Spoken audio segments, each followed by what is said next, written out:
अल्हम्दुलिल्लाहि रब्बिल आलमीन वस्सलातु वस्सलामु अला सय्यिदिल अंबियाइ वल मुरसलीन व अला आलिहि व अस्हाबिहि अजमाइन। अम्मा बाद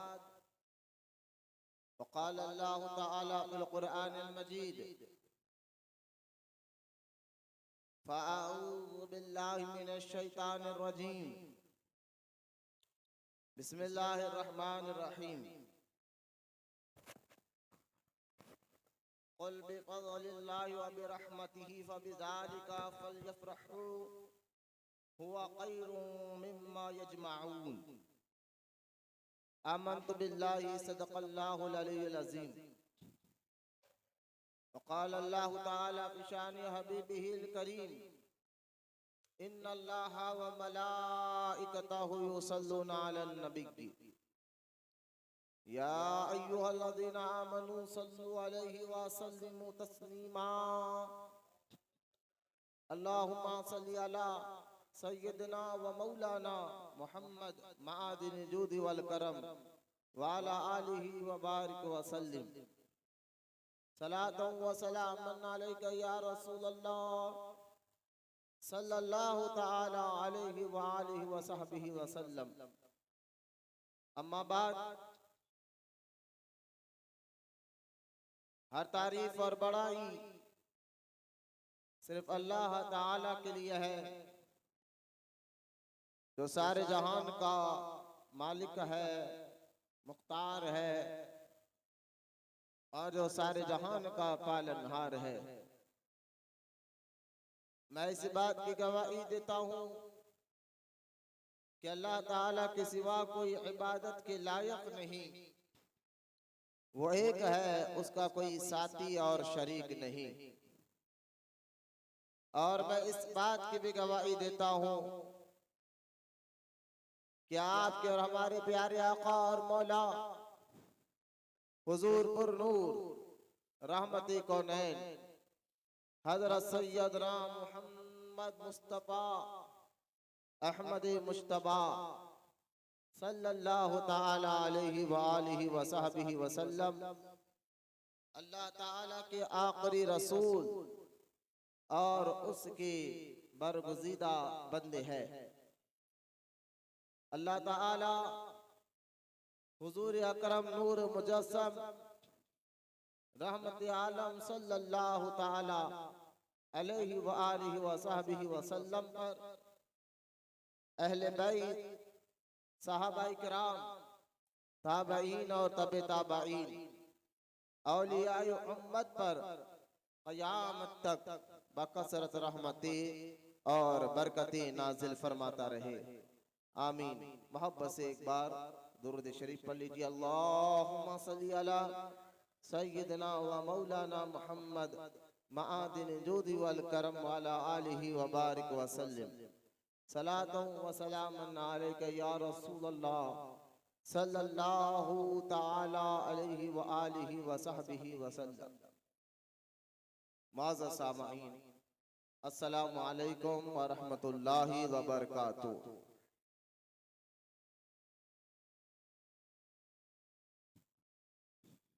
कबल इसके कि अपने उन्वान, अपने मौजू, अपने टॉपिक पर आओ। आज का ये जुम्मा सफरुल मुज़फ्फर का महीना यानी सफर का महीना और 2025 और इस महीने का आखिरी जुम्मा है। आने वाला मुबारक पुरनूर महीना जिसे आशिक़ रसूल रबीउल नूर के मुबारक नाम से जानते हैं या मिलादुन नबी के नाम से जानते हैं। आज उसी मुबारक महीने के मुताल्लिक़ और मिलादुन नबी सल्लल्लाहु ताला अलैहि वसल्लम मनाने के मुताल्लिक़ कुछ बातें अर्ज करना है। उसके दलाइल, उसके सबूत पर कुछ कुरान की आयतें और अहादीसें बयान करना है। खबर इसके कि मैं इस टॉपिक पर आऊँ तरीक़ा सुन्नत व जमात के मुताबिक, सबसे पहले हम और आप दुरूद पढ़ने की अहमियत और उसकी फजीलत को समात करते चले। दुरूद पढ़ने के बेशुमार फज़ाइल अहादीस मुबारका में मौजूद है।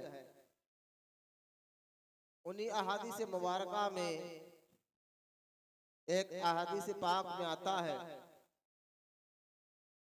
सरकार मदीना राहत क़ल्ब सीना मुस्तफ़ा जाने रहमत सल्लल्लाहु ताला अलैहि व आलिहि व सहबिहि वसल्लम ने इरशाद फरमाया, जो मुझ पर एक मर्तबा दुरूद पढ़ता है, अल्लाह ताला उस पर 10 मर्तबा रहमत भेजता है। इसे अंदाजा करे, जो दुरूद पढ़ता है तो अल्लाह ताला की रहमतें उस पर आती है, और जिस पर अल्लाह ताला की एक रहमत भी पड़ जाए तो अल्लाह ताला उसके मुश्किलों तकलीफों को आसान कर देता है। यानी दुरूद पढ़ने पर जहां दुरूद पढ़ने वालों को अल्लाह ताला जहाँ इतने बड़े इनाम और इकराम से नवाजता है, वहीं पर यह भी मालूम हुआ दुरूद पढ़ने से अल्लाह ताला मुश्किलों को दूर फरमाता है। दुरूद पढ़ने वालों के अल्लाह ताला गुनाहों को माफ फरमाता है। दुरूद पढ़ने वालों को अल्लाह ताला दुनिया में, कब्र में और आखिरत में कामयाबी अता फरमाता है। दुरूद पाक एक ऐसा वजीफा है जिसके पढ़ने से अल्लाह ताला दुनिया और आखिरत में बंदा मोमिन को कामयाबी अता फरमाता है। अलगरस दुरूद पाक के बेशुमार फजाइल है जो अहादीस पाक में मौजूद है। अल्लाह ताला हमें कहने सुनने से ज्यादा अमल की तौफीक अता फरमाए, आमीन। एक मर्तबा दुरूद शरीफ पढ़ लीजिए, अल्लाहुम्मा सल्ली अला सय्यिदना व मौलाना मुहम्मद मादिन जूद वल करम व अला आलिहि व बारिक व सल्लिम सलातन व सलामन अलैका या रसूल अल्लाह सल्लल्लाहु ताला अलैहि व आलिहि व सहबिहि व सल्लम। मुअज़्ज़ज़ सामईन इकराम, जैसा कि आप तमाम जानते हैं कि अल्लाह के फजल करम से जो मस्जिद दरगाह सैयदना हसन बिन अहमद शहीद यमनी अलमारूफ हुसैनी बाबा रहमतुल्लाह ताला अलैह हैदराबाद दक्कन पुराना पुल बहादुरपुरा में मौजूद है। इस मस्जिद के तहत हमारा मकसद इस्लाम के अहम पैगाम को आम करना है, कुरान और अहादीस की बातों को अहले ईमान को अच्छी तरह समझाना है और उनको दुनिया और आखिरत की, यानी खास तौर पर आखिरत की तैयारी की तरफ बुलाना है। इसी मकसद के तहत इस दरगाह शरीफ में जो मस्जिद है, इसमें हर जुमा को हमारा 1.5 घंटे के करीब तकरीर होती है, जिसमें हर जुम्मा को हम एक टॉपिक, एक मौजू पर बात करते हैं, ताकि किसी टॉपिक और किसी मौजू पे बात करने से अवाम को और बयान सुनने आने वालों को वो टॉपिक, वो सब्जेक्ट, वो मौजू अच्छी तरह जहन में बैठ जाए, याद हो जाए। इसी मकसद के तहत हम और आप यहाँ जुम्मा में हम बड़े पाबंदी के साथ जमा होते हैं, और हमारा मकसद अल्लाह की रजा है और लोगों को इताअत रसूल की तरफ बुलाना है। इसलिए आप देखें, जो जुम्मा पढ़ते हैं और जो यूट्यूब पर जब बयान अपलोड होता है, अल्हम्दुलिल्लाह लोग देख रहे हैं, तो वो अच्छी तरह जानते हैं कि हमारा यह जुम्मा पर कोई टॉपिक, कोई मौजू पर बात की जाती है, जिसमें कभी तौहीद पर बयान, लगातार तौहीद वजूद बारी ताला का हमने अकली जवाब भी दिया, और कुरान और हदीस की रोशनी में एक अहले ईमान को अल्लाह पर यकीन कैसा रखना है, जिसको अकीदा कहा जाता है, यकीन कहा जाता है, ईमान कहा जाता है, इस पर हमने लगातार 3 जुमा वजूद बारी ताला यानी तौहीद और उसके तकाजे और उस पर यकीन करने वाली बातों पर अल्लाह के फजल करम से हमने बात की। हमारा मकसद, हम तौहीद के मुताल्लिक़ भी बयान करते हैं, अज़मत रसूल के मुताल्लिक़ भी बयान करते हैं, क्योंकि कभी हमारे जुमा के बयानात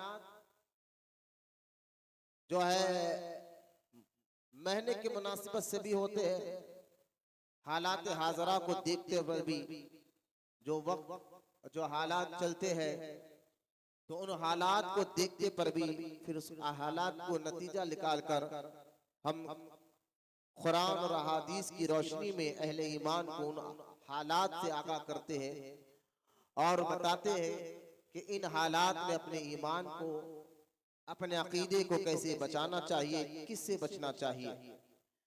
लगातार हमारी यही मेहनत है, अल्लाह ताला कबूल फरमाए।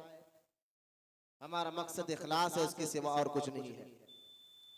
तो लिहाजा आज का ये जुमा हमारा, क्योंकि मैंने अभी आपको कहा कि हमारा कभी बयान महीने की मुनासिबत से भी होता है, हालात हाजरा को देखकर भी जो हालात चलते हैं और जिसमें अजीब अजीब सवालात उठाए जाते हैं इस्लाम के मुताल्लिक, कुरान हदीस के मुताल्लिक कुछ बातें छेड़ दी जाती है, और छेड़ने वाले गैर है तो पता चलता है कि उनको तो इस्लाम से, कुरान से कोई मतलब नहीं।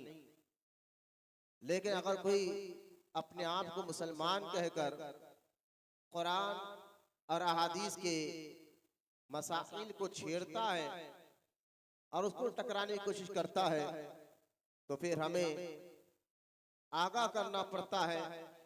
जो इमाम इश्क मोहब्बत इमाम अहमद रजा खान रहमतुल्लाहि ताला अलैह ने जो फरमाया था अपने एक शायर में, शेर में, कि सोना जंगल रात अंधेरी छाई बदली काली है, सोने वालों जागते रहियो चोरों की रखवाली है।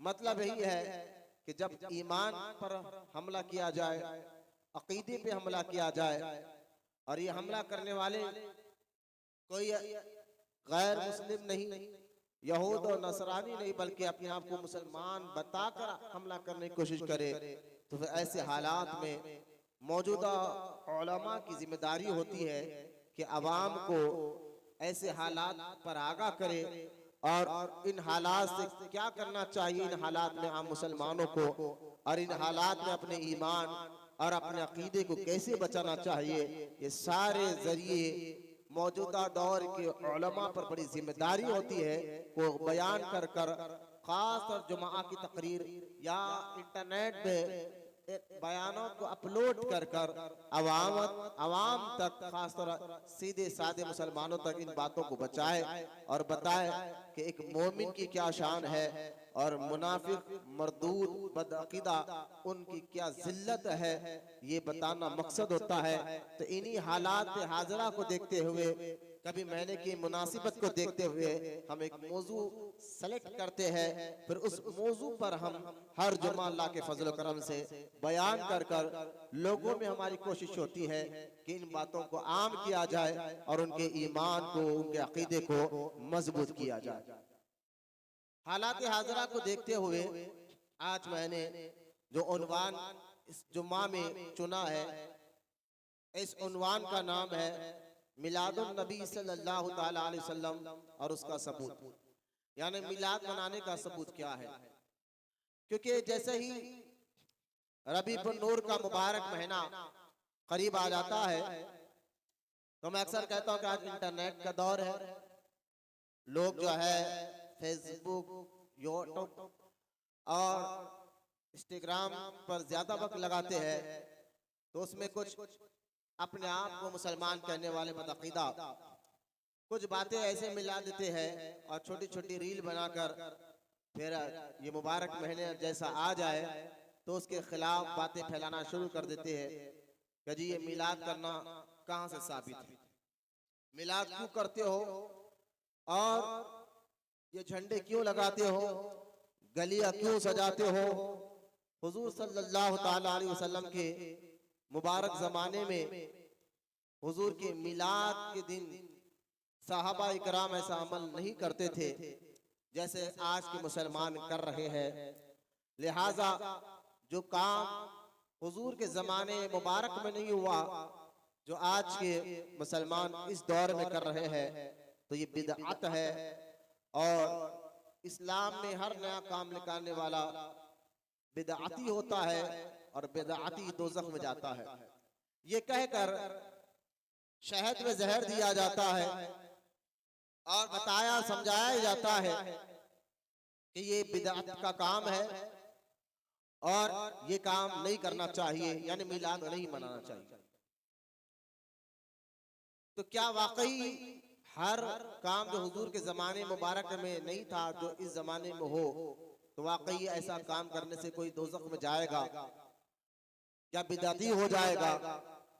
इन तमाम बातों के सवालात के जवाबात इंशाअल्लाह आज के इस जुम्मा में मैं कुरान और अहादीस की रोशनी में देने की कोशिश करूंगा। याद रखें, इस्लाम को परखने और समझने के जो ज़ाब्ते और जो जरिए हैं, दीन को समझने के लिए, कुरान को समझने के लिए, अहादीस को समझने के लिए अल्लाह ताला ने जो जरिए बनाए हैं, जो ज़ाब्ते बनाए हैं, बगैर उन जरियों के, बगैर उन ज़ाब्तों से कोई मुसलमान न कुरान को समझ सकता है न अहादीस मुबारका को समझता है। अगर कोई उन जरियों को छोड़कर कुरान का माना, कुरान का मतलब, कुरान का मफ़हूम को खुद पढ़कर खुद समझने की कोशिश करे, तो यकीन जानिए वो गुमराही के गड्ढे में गिरता चला जाता है। क्योंकि कुरान अल्लाह ताला का कलाम है, अहादीस रसूलुल्लाह सल्लल्लाहु ताला अलैहि व आलिहि व सहबिहि वसल्लम के मुबारक जुबान से निकलने वाले जुमले हैं। तो इन बातों को समझना एक आम फहम इंसान मुसलमान की जुर्रत और हिम्मत नहीं है। लिहाजा 1300 साल यानी साहबा के जमाने के बाद से 1300 साल से आज तक मुसलमानों में ऐसे बुजुर्ग शख्सियात गुजरे हैं और ऐसे नेक अल्लाह ताला के बंदे गुजरे हैं जिन्होंने इन 1300 सालों में कुरान और अहादीस को समझने के कोई अहम ज़ाब्ते और कोई अहम रूल बनाकर आने वाले क़यामत तक के मुसलमानों को बता दिया। अगर कुरान समझना है, अहादीस को समझना है, दीन क्या है ये समझना है, तो इसको डायरेक्ट नहीं, कुछ ज़ाब्ते हैं, कुछ लोग हैं, उनके जरिए से तुम्हें कुरान और अहादीस को समझना होगा, दीन को समझना होगा। अगर इस बात को एक सीधा साधा मुसलमान समझ जाए कि दीन समझने के लिए कुछ ज़ाब्ते होते हैं, कुरान हदीस को समझने के लिए कुछ जरिए होते हैं, ये बात अगर एक आम मुसलमान को समझ में आ जाए तो यकीन जानिए फिर वो बंदा मोमिन धोखा नहीं खाता। आज के इस दौर फितन में जो अपने आप को मुसलमान कहने वाले बदअकीदा मुनाफिकीन इस चाल चलते हुए इस तरह की हरकतें करते नजर आते हैं कि वो कुरान और अहादीस के वो ज़ाब्ते 1300 साल से जिन बुजुर्गान दीन ने बनाए, जिनको आइम्मा कहा जाता है, जिनको मुहद्दिसीन कहा जाता है, जिनको मुतकल्लिमीन कहा जाता है, जिनको मुफस्सिरीन कहा जाता है, जिनको औलिया इकराम कहा जाता है, इन बुजुर्गान दीन ने जो मेहनत कर कर कुरान और अहादीस के समझने के जो ज़ाब्ते जो जरिए बनाए हैं, उन जरियों को छोड़कर अगर कोई बंदा दीन को समझना चाहे तो वो यकीन जानिए गुमराही में गिर जाएगा, दीन उसको समझ में नहीं आएगा। अगर उन ज़ाब्तों को पकड़कर दीन को समझना चाहे उन जरियों को पकड़कर कुरान को समझना चाहे, उन जरियों को पकड़कर अहदीस को समझना चाहे, तो फिर बंदा दुनिया में भी कामयाब हो जाता है, दीन भी उसको समझ में आ जाता है, कुरान भी उसको समझ में आ जाता है, हदीस भी उसको समझ में आ जाते हैं, और फिर बंदा अल्लाह ताला का वफादार बंदा बनकर दुनिया से खबर की तरफ जाता है।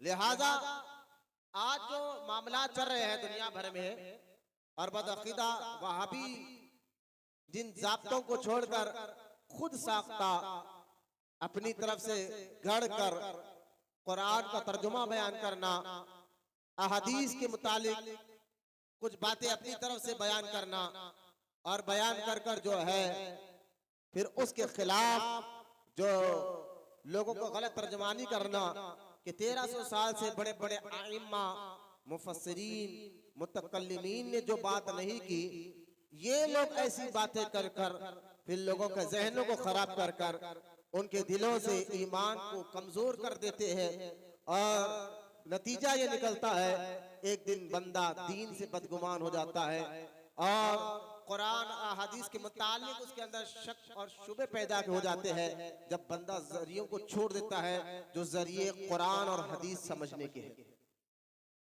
अगर इन जरियों के अगर कोई ये सवाल ये भी करे कि भाई कुरान को समझने के लिए जरिए की क्या जरूरत है, अहादीस को समझने के लिए किसी आलिम की, मुतकल्लिमीन की और मुफस्सिरीन की क्या जरूरत है, तो इसके दो जवाब मैं दूंगा।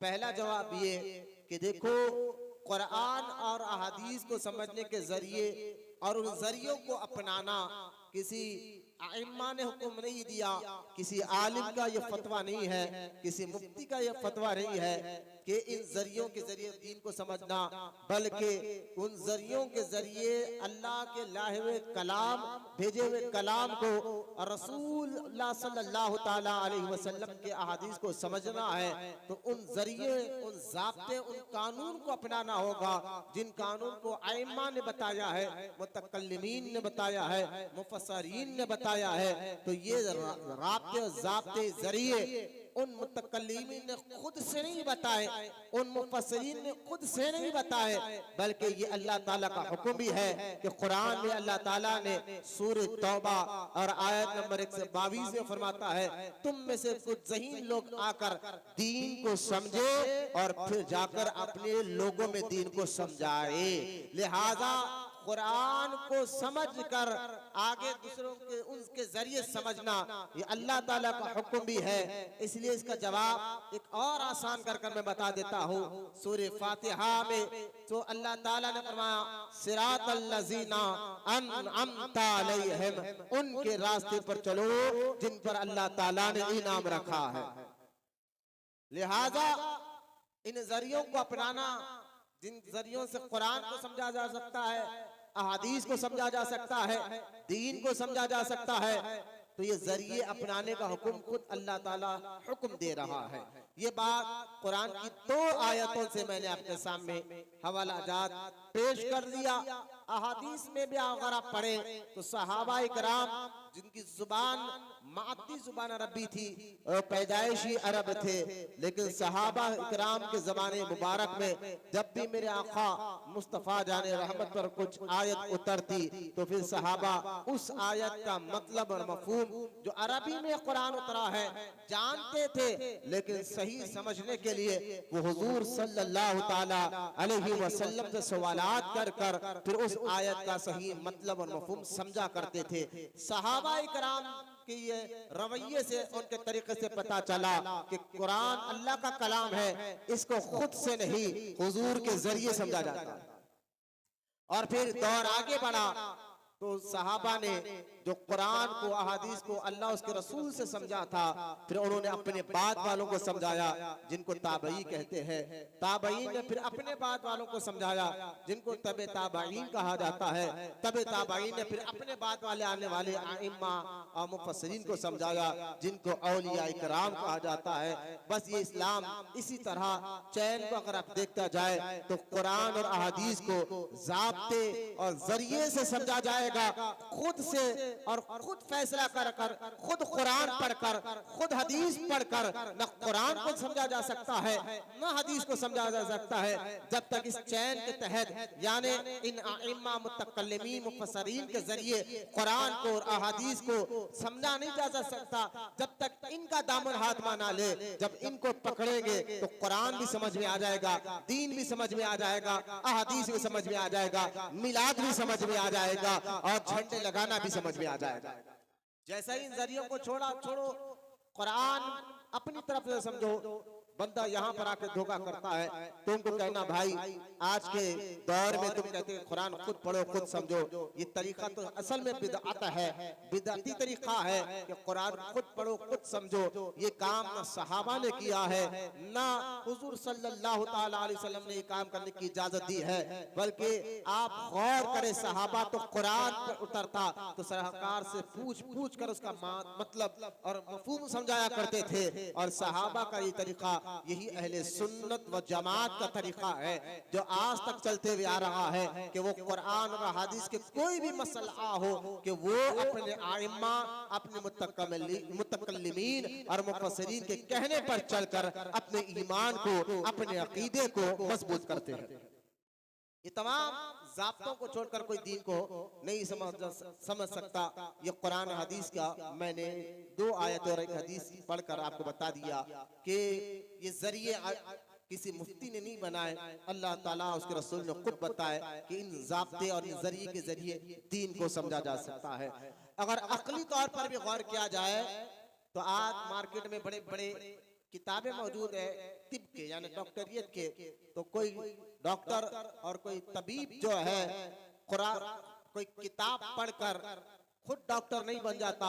कोई वकील, बड़े बड़े आज कानूनदा मौजूद है, कभी आप पूछे कि खुद मार्केट में जाकर कोई किताब पढ़कर कोई वकील नहीं बन जाता। जब एक दुनियावी मिसाल मैंने आपको देकर बताया, जब एक क्योंकि डॉक्टर बनना है तो कॉलेज, मेडिकल कॉलेज में शिरकत करना पड़ेगा, एडुकेट बनना है तो भी कॉलेज में जाना पड़ेगा, अपने उस्ताद के सामने बैठना पड़ेगा।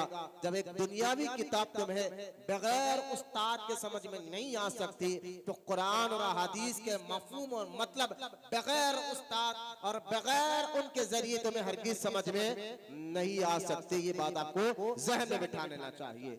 आज 2 मिसालें लेकर हम थोड़ा सा आगे बढ़ते हैं कि इन बातों से बात समझ में आ गई कि दीन को समझना है तो पिछले लोगों को देखना होगा। पिछले लोगों से मुराद जो कुरान कहता है सिरातल लज़ीना अनअमता अलैहिम, उनके रास्ते पर चलो जिन पर अल्लाह ताला ने इनाम रखा है।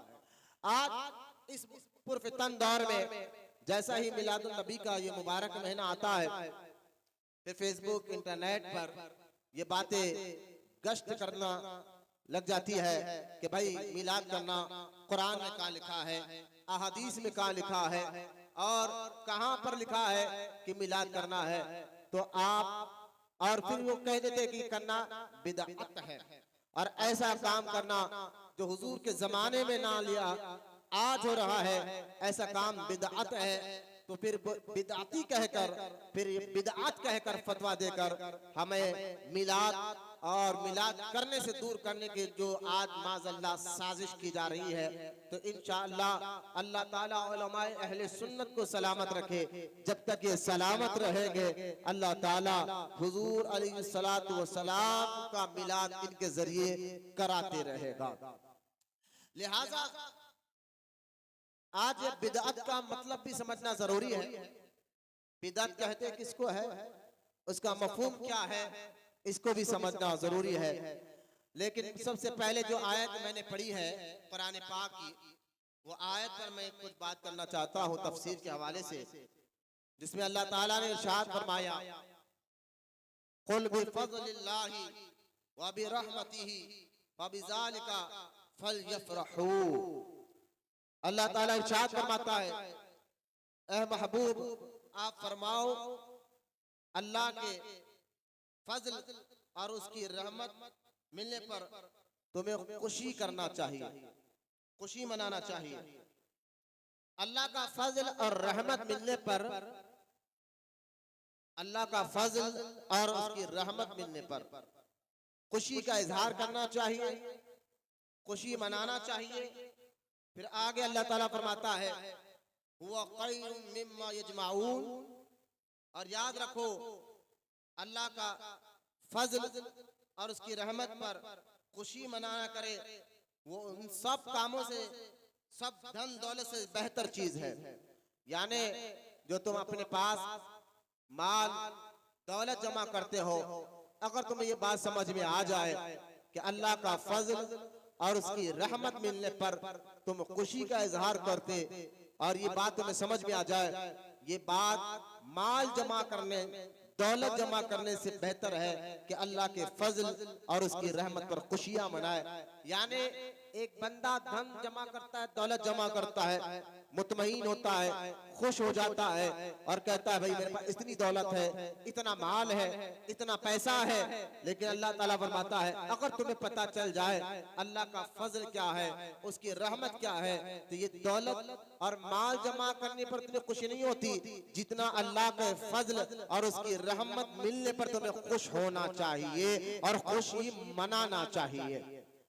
अब ये आयत मुबारका में दो बातें आपको समझना है, अल्लाह का फजल और उसकी रहमत। अल्लाह का फजल मिले, अल्लाह ताला की रहमत मिले तो खुशी मनाना चाहिए। लेकिन अगर हम ये आयत पढ़े तो बदअकीदा वहां भी ये कहते कि नहीं भाई इस आयत का मतलब जिसमें अल्लाह ताला हुक्म दे रहा है कि अल्लाह का फजल और उसकी रहमत मिलने पर खुशी मनाना चाहिए, वो उसका मतलब है कुरान। यानी अल्लाह का फजल और रहमत ये कुरान है जो शब कद्र को नाजिल हुआ। तो अल्लाह ताला इस आयत मुबारका में कह रहा है जब जिस रात को कुरान उतरा, अल्लाह ताला का कलाम उतरा है, उस रात में अल्लाह के फजल और उसकी रहमत उतरने पर तुम खुशमय हो। क्यों? क्योंकि अगर इस आयत से पहले ऊपर वाली आयत को अगर हम पढ़ेंगे तो बात भी समझ में आएगी तरतीब के साथ कि अल्लाह ताला कुरान ही के बारे में, अपने कलाम के बारे में इस आयत से पहले की आयत में बयान कर रहा है कि यकीनन ये कुरान बंदों की हिदायत के लिए उतरा है और उनके जाहिर और बातिन को पाक करने के लिए उतरा है, बल्कि उनके जाहिर को भी तहरत बनाने, उनके बातिन को भी तहरत बनाने के लिए उतरा है। और फिर आगे अल्लाह ने फरमाया अल्लाह का फजल और उसकी रहमत आने पर खुशियां मनाओ।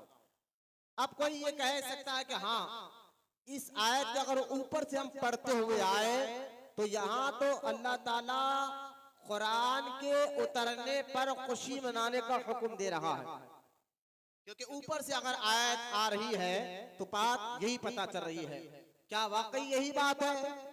तो हम कहते हैं देखो कि यकीनन यहाँ मुफस्सिरीन कहते हैं अल्लाह का फजल और उसकी रहमत पर अल्लाह हुक्म दे रहा है, अल्लाह का फजल आने पर उसकी रहमत आने पर खुशियां मनाओ।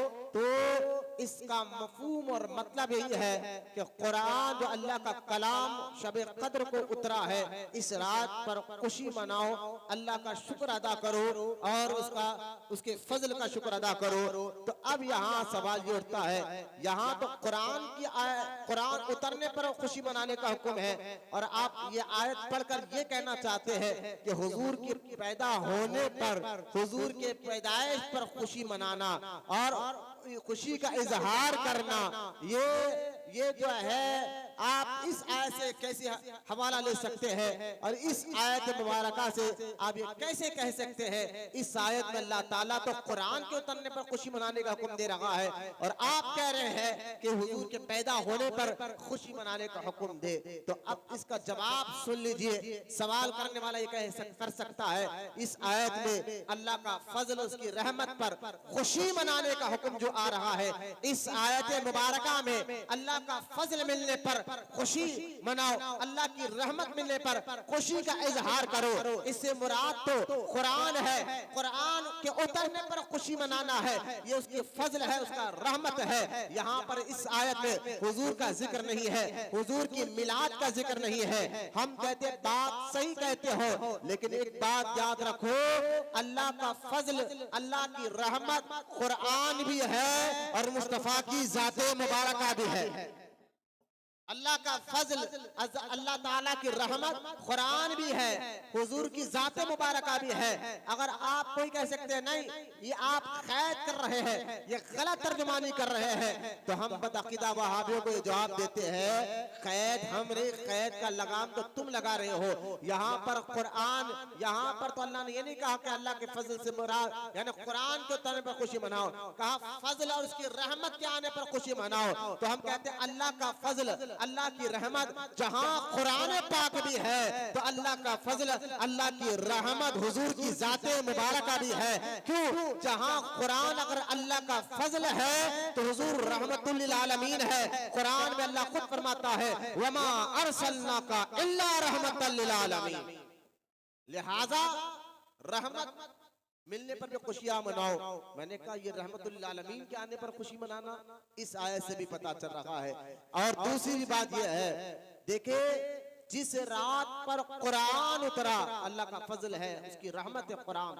जिस रात कुरान उतरा सुन्नी उस रात को भी मनाते हैं, जिसको शब कदर कहा जाता है। तवज्जो फरमाए, जिस रात कुरान उतरा तो वो रात आम रातों से बड़ी रात हो जाए। जिस रात कुरान उतरा वो रात की अहमियत ऐसी हो जाए कि अल्लाह ताला कुरान में इसका जिक्र कर कर बताए कि ये रात अल्लाह का फजल उतरा, इस रात में अल्लाह की रहमत उतरी। लिहाजा जिस रात अल्लाह का कलाम उतरा, अल्लाह का कुरान पाक नाजिल हुआ है, उस रात को अल्लाह ताला ने फजल वाली रात कहा, रहमत वाली रात कहा। यकीनन इस बात को हम मानते हैं कि अल्लाह का फजल, अल्लाह की रहमत जिस रात उतर जाए उस रात को अल्लाह ताला ने कहा ये आम रात रही बल्कि खुशी मनाने की रात है। और ये आम रात रही बल्कि 1000 महीनों से ज्यादा बेहतर वाली रात है। तो मुझे कहने दीजिए जिस रात कुरान उतर जा वो रात आम रातों की तरह नहीं है, वो रात 1000 महीनों से ज्यादा अफजल वाली रात है। तो जिस रात और जिस दिन कुरान वाला पैदा हुआ हो, जिन पर कुरान उतरा है, वो मुस्तफा करीम पैदा हुआ हो, वो रात और वो दिन जिसको मिलादुन नबी का मुबारक दिन कहा जाता है, वो मुबारक दिन को भी हम अल्लाह का फजल मनाते हैं और उसकी रहमत पर खुशी का इजहार करते हुए अपने गलियों, अपने मोहल्लों को सजा कर कहते हैं अल्लाह तेरा फजल, तेरी रहमत जहां कुरान उतरता है हम उस रात को भी मनाते हैं, और जहां जिस दिन जिस साहब कुरान पैदा हुआ है हम उस दिन को भी मनाकर तेरा शुक्र अदा करते हैं। वो रात मनाना ये भी अल्लाह ताला का शुक्र अदा करना है, और वो दिन मनाना जिस दिन साहिब कुरान पैदा हुआ हो उस दिन को मनाना भी अल्लाह ताला का हुक्म है कि अल्लाह का फजल मिलने पर और रहमत मिलने पर खुशियां मनाओ। तो इस रात और इस दिन पर खुशी का इजहार करना भी अल्लाह का शुक्र अदा करना है, और जिस दिन साहिब कुरान पैदा हुआ हो उसकी याद मनाना भी अल्लाह का शुक्र अदा करना है।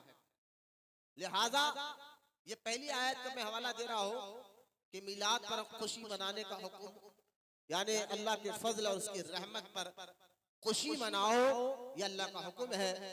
तो कुरान जहां अल्लाह का फजल उसकी रहमत है तो हुजूर भी अल्लाह का फजल और उसकी रहमत है, ये आपको समझना चाहिए। देखिए फजल किसको कहते हैं, रहमत किसको कहते हैं, जरा इसको आप और लफ्ज समझिए। फजल कहते हैं जो हमारा हक था वो हक मिले, लेकिन अगर देने वाला उससे ज्यादा दे तो ये उसका फजल है। मिसाल के तौर पर समझाने के लिए कि एक मजदूर सेठ से कह रहा है कि मैं आपके पास दिन भर नौकरी करूंगा, क्या दोगे? तो कहा भाई 1000 रुपया ले लो दिन भर का। और उसने दिन भर मेहनत की तो ये उसका हक था कि वो 1000 रुपये उसको मिले, लेकिन सेठ ने क्या किया, उसको और बढ़कर दिया, कहा कि तूने काम बड़ा अच्छा किया है, ये 1000 नहीं 1000 के बदले 1500 रुपए। फजल और रहमत किसको कहते हैं समझना है। एक मिसाल दे रहा हूं, हक तो ये था कि उसको 1000 रुपए मिले, लेकिन मिला दिन भर का 1500, तो ये सेठ ने उस पर फजल किया, यहाँ पे तेरा काम बड़ा अच्छा था, ये ले फजल। तो फजल उसको कहते हैं जो हक था हक से ज्यादा मिले, ये अल्लाह का फजल। और फजल का मतलब आप समझ गए। अब आ जाए रहमत किसको कहते हैं। फजल उसको कहते हैं जो हक था उससे ज्यादा तुम्हें दिया जाए, और रहमत उसको कहते हैं बिन मांगे तुम्हें दे दिया जाए। अब गौर फरमाए, फजल और रहमत को जहन में रख लीजिए। फजल ये कि जो हक था उससे ज्यादा मिले, और रहमत ये कि आपको बिन मांगे वो चीज दे दी जाए, इस काबिल नहीं लेके आपको चीज दे दी जाए, ये रहमत कहा जाता है। इन दोनों को जहन में बिठाए, फिर अल्लाह कुरान में कह रहा है अल्लाह का फजल और उसकी रहमत मिलने पर खुशियां मनाओ। अब यहाँ कुरान जैसा कलाम पिछली उम्मत को नहीं मिला, हमें मिला है ना, कि हमें हक से ज्यादा अल्लाह ताला ने दिया है। तो कलाम पाक दिया है, हबीब के जरिए दिया है कुरान पाक, जिसके हम उस हक तो नहीं था, लेकिन ये अल्लाह का फजल हुआ हुजूर की उम्मत पर। हुजूर के जरिए कुरान जैसे कलाम जो कयामत तक रहने वाला है, बाकी रहने वाला है, अल्लाह का कलाम कुरान देकर कहा ये मेरा तुम पर, तुम्हारा तुम हक तो था, हक के ज्यादा मैं तुम्हें जो दे रहा हूँ वो मेरा कलाम है और अल्लाह का फजल है। तो लिहाजा कुरान देकर बता दिया कि मैंने तुम्हें हक से ज्यादा अता फरमाया, अपना कलाम अपने हबीब के जरिए, और ऐसा कलाम जो कयामत तक कोई नहीं मिटा सकता, वो मैंने तुम्हें अता फरमा दिया। इसका फजल है। फजल किसको कहते हैं? हक से ज्यादा देना, जो अभी इसकी मिसाल मैंने दिया है। और रहमत उसको कहते हैं कि बिन मांगे अता कर देना, बिन मांगे अता कर देना। तो यकीनन ये रहमत, कुरान क्या कहता है? अल्लाह के फजल मिलने पर और उसकी रहमत मिलने पर खुशियां मनाओ। फजल से मुराद कुरान है। अल्लाह का फजल क्या है कि हुजूर की उम्मत पर अल्लाह ने ऐसा कलाम दिया। इससे पहले भी अल्लाह के कलाम नाजिल हुए, इसको तौरात कहा जाता है, ज़बूर कहा जाता है, इंजील कहा जाता है, लेकिन आज उसमें गुडमुड हो गई है, मिलावट हो गई है, और वो असल चीज बाकी नहीं रही। लेकिन गौर फरमाए, हुजूर पर जो कलाम उतरा, ऐसा कलाम उतरा है, ऐसा कलाम उतरा है, खुद अल्लाह ताला फरमाता है कि इस कलाम की हिफाजत की जिम्मेदारी अल्लाह कहता मैं अपने फजल और अपने जिम्मे करम पर लेता हूँ। यानी कुरान की हिफाजत की जिम्मेदारी अल्लाह ने अपने जिम्मे करम पर ली। जबकि तौरात भी अल्लाह का कलाम था, ज़बूर भी अल्लाह का कलाम था, इंजील भी अल्लाह का कलाम था। उसके लिए ये नेमत नहीं है, कुरान के लिए ये नेमत मिली है।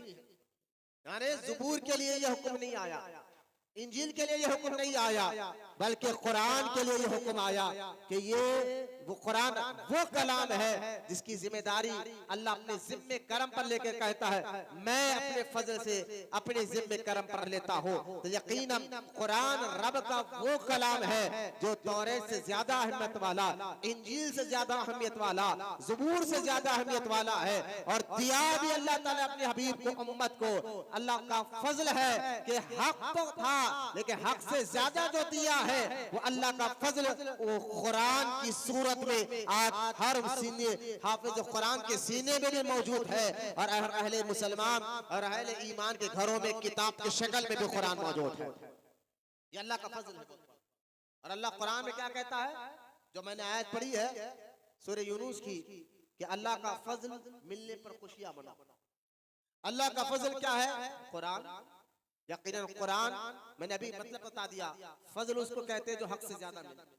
तो कुरान अल्लाह का फजल है, हम उसके आने पर शब कदर मनाते हैं।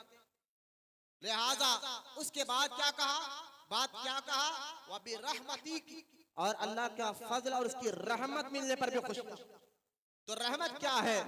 तो मैंने अभी रहमत का मतलब बताया, फजल वो जो तुम्हारा हक था उससे ज्यादा दिया जाए, और रहमत वो जो तुम्हें बिन मांगे दिया जाए, आपको और मुझे बिन मांगे दिया जाए। मतलब क्या है मौलाना? अगर आप मुझसे पूछिए आप समझाना क्या चाहते हैं, मैं आपको यही समझाना चाहता हूँ, यहाँ रहमत से मुराद हुजूर की जात मुबारक, जो अल्लाह ताला ने बगैर मांगे अल्लाह ताला ने हमें हुजूर की उम्मत में पैदा फरमाया है। रहमत का मतलब ही वही है जो तुम्हें बिन मांगे दिया जाए। गौर करें, फिर से मैं कह रहा हूँ, रहमत का मतलब ही वही है जो तुम्हें बिन मांगे दिया जाए। आप कहेंगे मतलब क्या है?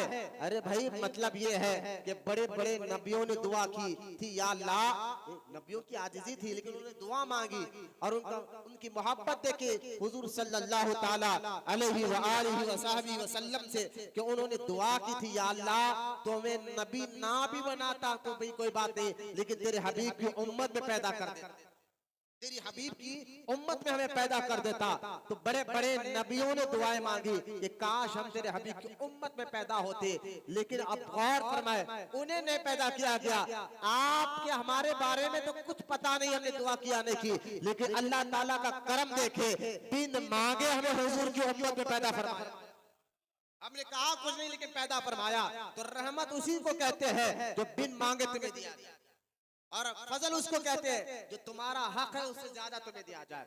तो लिहाजा अल्लाह का फजल मिलने पर और उसकी रहमत मिलने पर कुरान क्या कहता है, जब तुम्हें अल्लाह का फजल भी मिला और रहमत भी मिली, फजल भी मिला और रहमत भी मिली, अब कुरान क्या कहता है जब तुम्हें मिल गई अल्लाह का फजल? भाई अगर कोई कहे रहमत से मुराद कुरान कैसे, मैंने कहा वमा अरसलनाका इल्ला रहमतल लिल आलमीन। कुरान की ये आयत पढ़ो जिसमें अल्लाह ताला फरमाता है मैंने अपने हबीब को सारी कायनात के लिए रहमत बनाकर भेजा। ये भी तो कुरान की आयत है। तो यार रहमत से मुराद हुजूर की ज़ात मुबारका है। अब देखे अल्लाह के फजल मिलने पर और रहमत मिलने पर खुशी मनाओ, ये अल्लाह का हुक्म है, खुशी मनाओ। और फरमाता अल्लाह ताला हुवा खैरुम मिम्मा यजमाऊन, ये खुशी मनाना अगर तुम्हें पता चल जाए, जो देखिए एक बंदे के पास दौलत आ जाए, माल आ जाए, तो वो खुश होता है कि यार मेरे पास इतनी दौलत है, मेरे पास इतना पैसा है। तो अल्लाह फरमाता है तुम अपने पास जो माल जमा कर कर खुश होते हो कि मेरे पास दौलत है, अपने पास दौलत जमा कर खुश होते हो, मेरे पास इतना बैंक बैलेंस है, इतनी प्रॉपर्टी है, इतना फला फला चीज है। अल्लाह फरमाता है इसे जमा कर तुम खुश होते हो, लेकिन उससे बड़ी खुशी तुम्हारे लिए ये है, माल जमा करने से ज्यादा खुशी तुम्हारे लिए है कि उसका फजल, उसकी रहमत जो तुम्हें अल्लाह ताला ने अता फरमाई है, इसके मिलने पर तुम खुशी का इजहार फरमा। ये तुम्हारे लिए माल जमा करने से ज्यादा बेहतर है, तुम्हारे लिए दौलत से ज्यादा इसके मिलने पर खुशी का इजहार करना का बेहतर है। लिहाजा अल्लाह का फजल और उसकी रहमत पर खुशी मनाओ, ये कुरान का हुक्म है। अल्लाह ताला कुरान में सूरह यूनुस में आयत नंबर 53 में कह रहा है अल्लाह का फजल और उसकी रहमत पर खुशियां मनाओ। तो पता क्या चल गया कि अल्लाह के नेक और हुजूर सल्लल्लाहु ताला अलैहि वसल्लम की विलादत पर खुशी का इजहार करना ये अल्लाह ताला का हुक्म है।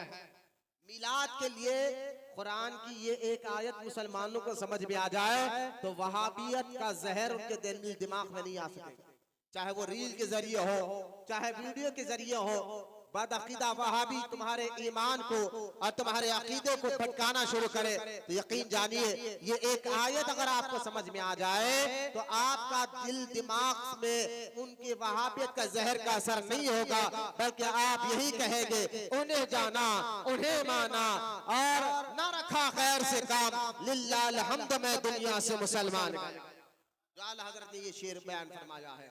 तो अब समझ गए आप अल्लाह की रहमत और अल्लाह का फजल और उसकी रहमत मिलने पर खुशी मना, ये अल्लाह का हुक्म है। अब मुझे बताइए जब खुशी मनाने का हुक्म है तो खुशी मनाता कैसे? उसके अलग अलग ज़ाब्ते होते, खुशी मनाने के अलग अलग तरीके होते हैं, खुशी मनाने के अलग अलग जरिए होते हैं, खुशी मनाने के अपना अपना एक स्टाइल होता है। अब सवाल ये उठता है खुशी मनाने, अरे खुशी कोई बंदा खुशी मनाता है तो बंद कमरे में नहीं मनाता। जरा गौर सुनिए, अगर कोई बंदा किसी चीज की भी खुशी मनाता है, हाँ खुशियों की भी एक अलग अलग किस्म है। खुशी मनाना ये अल्लाह का हुक्म है, लेकिन मनाए कैसे? इस हुक्म पर अमल कैसे होगा? खुशी मनाने का हुक्म अल्लाह दे रहा है तो मनाए कैसा? लेकिन मैंने कहा मनाने से पहले ये देखो खुशी मनाते कैसा है और खुशी का मतलब क्या है, पहले ये समझो। देखिए खुशी के बनाने के, खुशी मनाने के हर एक इंसान का अपना अपना स्टाइल होता है। अपना अपना तरीका होता है। हाँ, अब कोई बंदा खुशी मना रहा है तो अगर वो मुसलमान है तो खुशी ऐसे मनाए जैसे मनाने के पर न कुरान के खिलाफ बात हो न हदीस के खिलाफ बात हो, बल्कि उसके अंदर, उस दायरे के अंदर, कुरान और हदीस के दायरे के अंदर रहकर खुशी मनाना ये जाए। लेकिन मैं आपको बताता हूँ, पहले खुशी को समझिए आप। देखिए, एक बंदा जब खुश होता है तो उसके खुश होने पर कभी वो खुशी सिर्फ ऐसी होती है कि खुद की जात के अंदर खुशी होती है कि वो अकेला खुशी मनाता है, और कुछ खुशी ऐसी होती है वो खुशी आने पर माँ बाप खुशी मनाते हैं। देखिए, खुद एक बंदा खुशी मना रहा है, अल्लाह ना करे कोई बीमार था, अचानक उसको सेहत मिल जाए तो उसकी खुशी की इंतहा क्या है? यार अल्लाह ने मुझे सेहत अता फरमाया तो शिफा दे दिया। ये एक जात की खुशी को गौर फरमाए, वो अकेला कितना खुश होता है। और एक खुशी वो होती है जिसके आने पर, वो खुशी आने पर उसके माँ बाप खुश होते हैं। जैसे कि कोई बे औलाद था, बरसों उसको शादी हो गया, औलाद नहीं थी, लेकिन जो है अचानक अल्लाह करम फरमाए और उसको औलाद हो जाए, खानदान वाले खुश होते हैं। सबसे ज्यादा खुश माँ बाप है ना। कुछ खुशी वो है जिसके आने पर एक बंदा खुश होता है, कुछ खुशी ऐसी है जिसके आने पर माँ बाप खुश होते हैं। खुद खुशियां ऐसे है, खुशी मनाना ऐसे है जिसके आने पर खानदान वाले खुश होते हैं, रिश्तेदार खुश होते हैं, पड़ोसिया खुश होते हैं। और कुछ खुशी ऐसे भी है जिसके आने पर कोई इलाके वाले खुश होते हैं, कोई मोहल्ले वाले खुश होते हैं, और कोई स्टेट वाले खुश होते हैं। और कुछ खुशियां ऐसे हैं जिसके आने पर पूरा मुल्क खुश होता है, पूरा मुल्क मिलकर उसकी खुशी और याद मनाता है। जैसा 15 अगस्त जब वो आजाद, देश आजाद हुआ, आज भी देख लिया पूरा मुल्क मिलकर उसकी खुशी मनाता है और उसकी याद मनाता है। तो मतलब मैं आपको पहले बता रहा हूँ, अल्लाह कहता है अल्लाह के फजल मिलने पर और उसकी रहमत मिलने पर खुशी मनाओ। अब ये आयत का मतलब समझना है तो पहले खुशी को तो समझिए।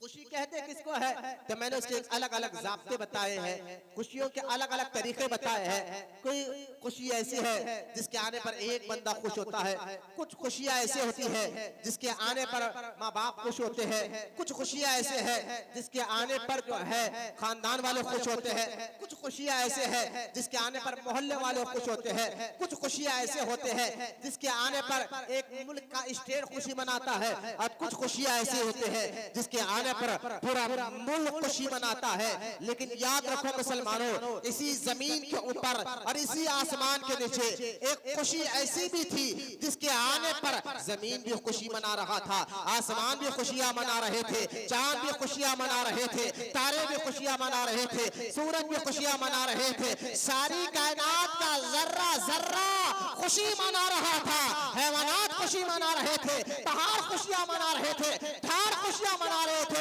पत्थर खुशियां मना रहे थे। वो कोई खुशी आम खुशी नहीं, बल्कि जिसके आने पर पूरी कायनात खुशियां मना रहे थे, आसमान पर रहने वाले फरिश्ते खुशियां मना रहे थे, खुद अल्लाह ताला भी खुश था। और उस खुशी का नाम हुजूर की ज़ाते मुबारका और उस दिन का नाम मिलादुन नबी सल्लल्लाहु अलैहि वसल्लम कहा जाता। आप कहेंगे मौलाना बड़े जज्बे में ये बात कह दी। मैंने नहीं, हुजूर जब पैदा हुए ना, अल्लाह ताला की रहमत इतनी खुश थी, अल्लाह ताला की रहमत इतनी खुश थी। आप अहादीस पढ़ कर देखे, जिस महीने जिस दिन हुजूर पैदा हुए तो अल्लाह ताला ने उस इलाके में पैदा होने से पहले, हुजूर के पैदा होने से पहले वहां पर के ऐसे अपनी रहमतों का नुज़ूल फरमाया, ऐसी रहमतों का नुज़ूल फरमाया कि उस दौर के बंदों की अक्लें हैरान थी कि आज के दिन क्या बात है, कभी चांद में उतनी गर्मी नहीं है, तारों में उतनी चमक है और चुपन नहीं है, और अचानक हवाएं तब्दील हो गई, मौसम तब्दील हो गया, ठंडी हवाएं चल रही है, मौसम में गर्माहट नहीं है बल्कि हवाओं में खुशबू फैल रही है। अचानक सारे मक्के के लोग हैरान थे कि बात क्या है। बात कुछ नहीं है, बात यही थी कि मुस्तफा करीम बीबी आमिना के घर तवल्लुद हो चुके थे। फरिश्ते आकर मुबारकबादियां दे रहे थे और जो है जिन्नात आकर मुबारकबादियां दे रहे थे। बल्कि ऐसे भी रिवायत मिलते हैं कि जब कुछ लोग जानवर चराने के लिए जंगल में थे तो भेड़िए इंसानों की तरह बात कर कर एक दूसरे को मुबारकबादी दे रहे थे, मुबारक हो आमीना का लाल आ गया। लिहाजा अब देखे खुशी का मतलब आप समझ गए। और कुरान कहता है अल्लाह का फजल और उसकी रहमत पर खुशियां मनाओ। पहले मैंने खुशी का इस आयत का मतलब समझाया, अल्लाह का फजल क्या है और उसकी रहमत क्या है। फिर मैं आपको कह रहा जब फजल अल्लाह का फजल यानी कुरान आने पर खुशी मनाओ, कहा फिर आगे अल्लाह की रहमत आने पर भी खुशी मनाओ। फजल यानी हम शब कदर मना के खुशी मनाते हैं, रहमत मिलाद मनाकर खुशी मनाते हैं। तो खुशी मनाने से पहले मैंने कहा कि खुशी मनाने का हुक्म अल्लाह का है, लेकिन खुशी कहते किसको है मैंने ये बता दिया। अब आ जाए दूसरी बात को समझते हैं, खुशी कब मनाई जाती है। खुशी मनाने का तरीका ये नहीं कि बंद कमरे में बैठकर बंदा खुशी मनाए, ना ना, खुशी इसको नहीं कह जाते हैं। खुशी मनाने का तरीका ये होता है जब खुशी मनाया जाता है अपने तो अपने पराये भी पूछते हैं भाई आज तुम बड़े खुश नजर आ रहे हो। यानी खुशी को छुप कर नहीं मनाया जाता, खुलकर मनाया जाता है। इस बात को जरा ज़हन में बिठाए, खुशी मनाने का अल्लाह हुक्म दे रहा है और खुशी को कोई बंदा छुप कर खुशी नहीं मनाता, बंद कमरे में खुशी नहीं मनाता। जब निकाह भी होता है घरों पर लाइटिंग डाली जाती है, पूरा मोहल्ला पूछता है भाई किस बात की दावत हो रही है, किस बात की आप खुशी का इजहार कर रहे हैं। तो मोहल्ला भी जानता है भाई फला का निकाह हो रहा है। तो पता क्या चला, खुशी मनाने का तरीका ये है मुसलमानों के यहाँ, अहले ईमान के यहाँ, जब वो खुशी मनाता है तो बंद कमरे में नहीं मनाता, खुशी मनाता है तो ऐसे मनाता है अपने तो अपने गैर भी मालूम हो जाता है कि ये बंदा खुश है और खुशी मना रहा है, ये बंदा खुश है और खुशी मना रहा है। खुशी का मतलब आप समझ गए। अब कुरान क्या कह रहा है इस पर तवज्जो दे, अल्लाह का फजल उसकी रहमत मिलने पर खुशियां मनाओ।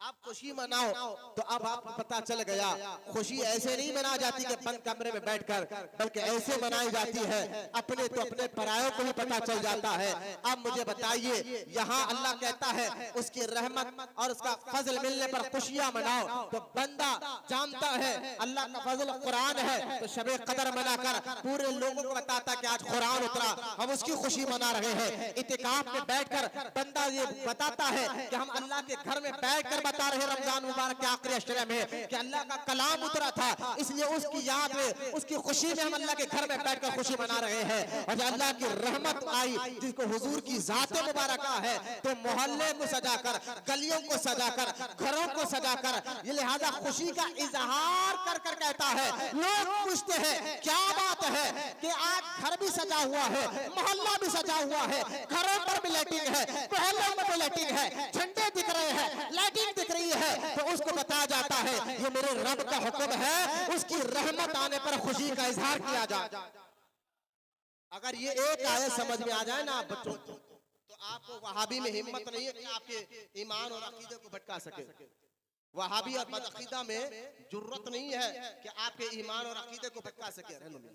लिहाजा खुशी मनाने का अगर कोई वहाबी कहे क्या कर रहा हूं मोहल्ले को सजा, गलियों में लाइट क्यों लगा रहे, हाँ ये खुशी मनाने का स्टाइल है। अल्लाह कहता अल्लाह की रहमत मिलने पर खुशियां मनाओ, अल्लाह की रहमत मिलने पर क्या करो, खुशी मनाओ। अब खुशी उसी को कहते हैं जो खुलकर मनाया जाए, छुपकर नहीं।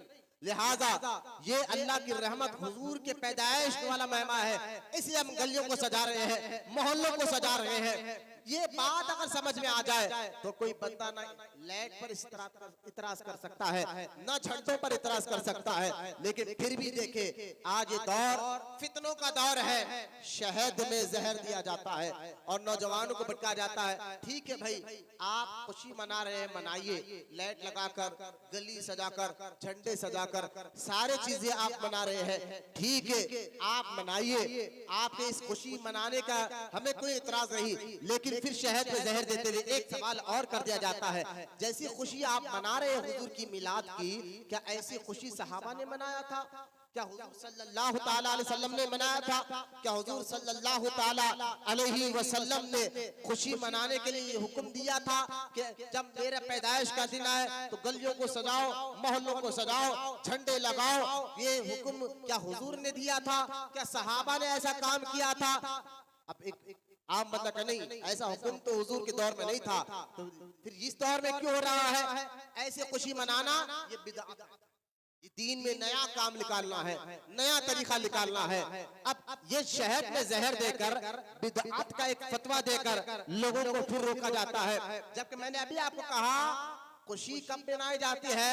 खुलकर, छुप कर नहीं। तो खुशी मनाने का स्टाइल यही होता है कि सारा मोहल्ला जानता है, सारे लोग जानते हैं कि भाई इसके घर में कुछ दावत चल रही है, तभी तो ये खुशी मना रहा है। तो दावत किस चीज की चल रही है? तो ये ऐलान करता है मेरा निकाह है, ये ऐलान करता है मेरे बच्चे की पैदाइश है, ये ऐलान करता है मेरे बच्चे का हकीका है, ये ऐलान करता है मेरे बेटी का निकाह है। लिहाजा खुशी ऐलान करके की जाती है, छुपा कर नहीं की जाती। कुरान में अल्लाह कहता है उसकी रहमत आने पर खुशी मनाओ। तो खुशी मनाने के लिए हम ऐलान कर कर कैसे ऐलान करें? गलियों और मोहल्लों को सजाकर ऐलान करते हैं ये वो दिन है जिस दिन हुजूर पैदा हुए थे, ये वो महीना है जिस महीने में हुजूर पैदा हुए। और कुरान की एक और आयत सुने, ये एक आयत और एक और आयत सुने, अल्लाह फरमाता है व अम्मा बिनिअमति रब्बिका फहद्दिस। ये कुरान की दूसरी आयत देखने, अल्लाह कहता है कुरान में अल्लाह की नेमतों का खूब चर्चा करो। आप देखिए ये आयत में और बात खुलकर अल्लाह की नेमतों का, अल्लाह की नेमतों का खूब चर्चा अल्लाह कुरान में कहता है। मैं भी आपको बिदअत का कॉन्सेप्ट समझाऊंगा, बिदअत कहते किसको है? हर नई चीज। लेकिन मैं कह रहा हूं पहले देखिए इन ज़ाब्ते नौजवान बच्चे बैठे चंद है, लेकिन बात समझिए। कुरान हदीस को समझने के अल्लाह ने कानून और जरिए बनाए, खुद से नहीं समझ सकते, उसके कुछ ज़ाब्ते हैं, कुछ रूल्स है। उन रूल्स के जरिए कुरान हदीस को समझना ये 1300 साल से मुसलमानों का तरीका रहा, आज से नहीं 1300 साल से। सहाबा भी जिनकी मादरी जुबान अरबी थी, लेकिन कुरान की कोई भी आयत उतरती तो ये हुजूर से जाकर तर्जुमा पूछते, हुजूर सल्लल्लाहु ताला अलैहि वसल्लम उस आयत का मतलब समझाते। तो लिहाजा आप गौर फरमाइए कि कुरान और अहादीस को समझने के ज़ाब्ते और जरिए हैं। उन ज़ाब्ते उन जरियों के जरिए दीन को समझा जाता है, कुरान को समझा जाता है, इस्लाम को समझा जाता है। और ये हमारा दीन, हमारा इस्लाम एक आलमगीर है।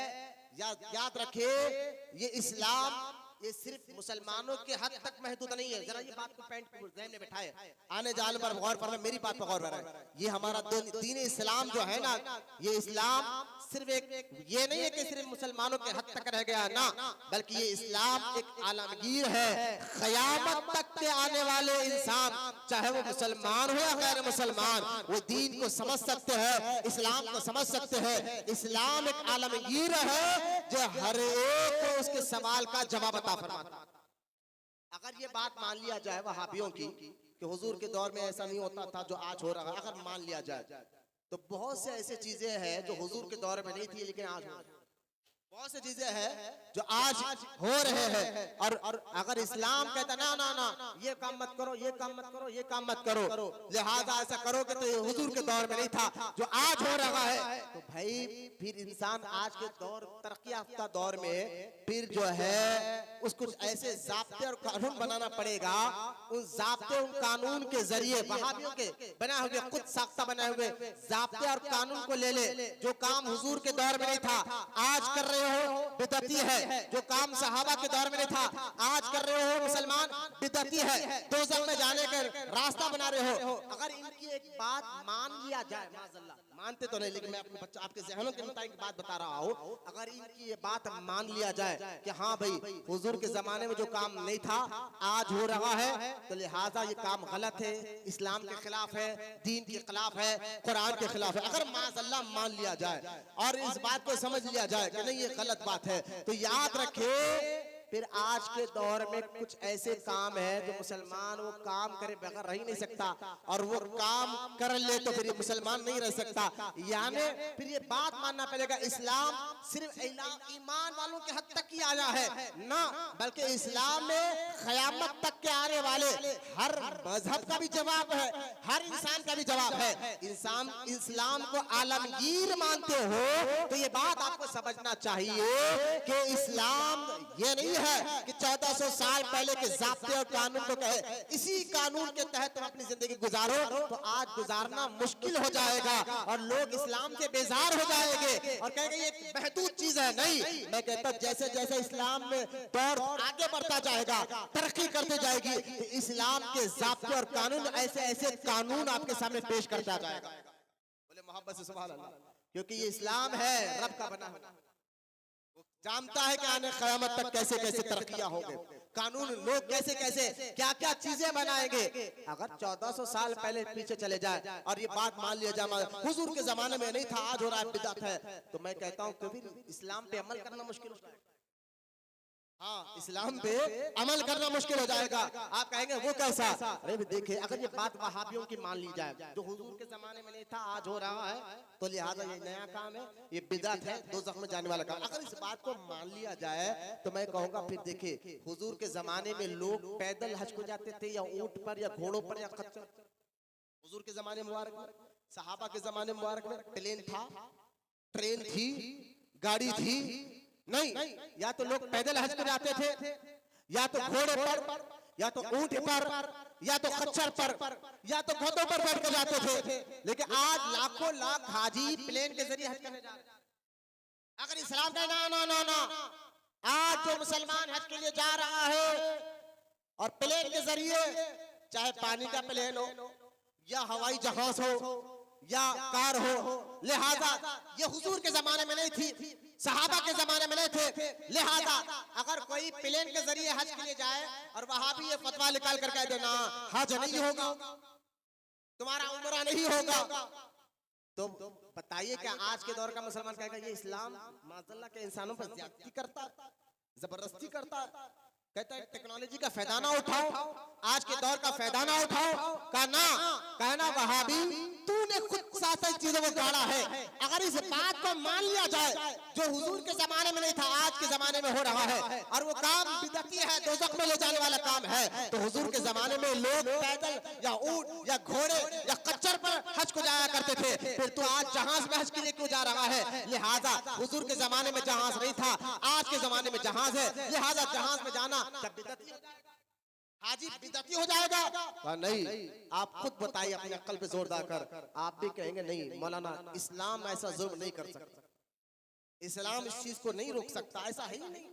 क्या रब तो सारी कायनात का जानने वाला, वो जानता है कि आने वाले दौर में क्या क्या तरक्की होगी, वो जानता है कि क़यामत तक क्या क्या तरक्कियां होने। अरे अल्लाह को तो हर चीज का इल्म है, वो तो जानता है। तो फिर जब जानता है तो कुरान में अल्लाह ताला ने कह दिया ये आखिरी कलाम है, कुरान में अल्लाह ताला ने कह दिया ये आखिरी नबी है। अब क़यामत तक कोई नबी आने वाला है ना अल्लाह का कोई कलाम उतरने वाला है, तो पता क्या चला, क़यामत तक के बातों का हल अल्लाह ने कुरान के जरिए के जरिए क़यामत तक के आने वाले मुसलमानों को समझा दिया।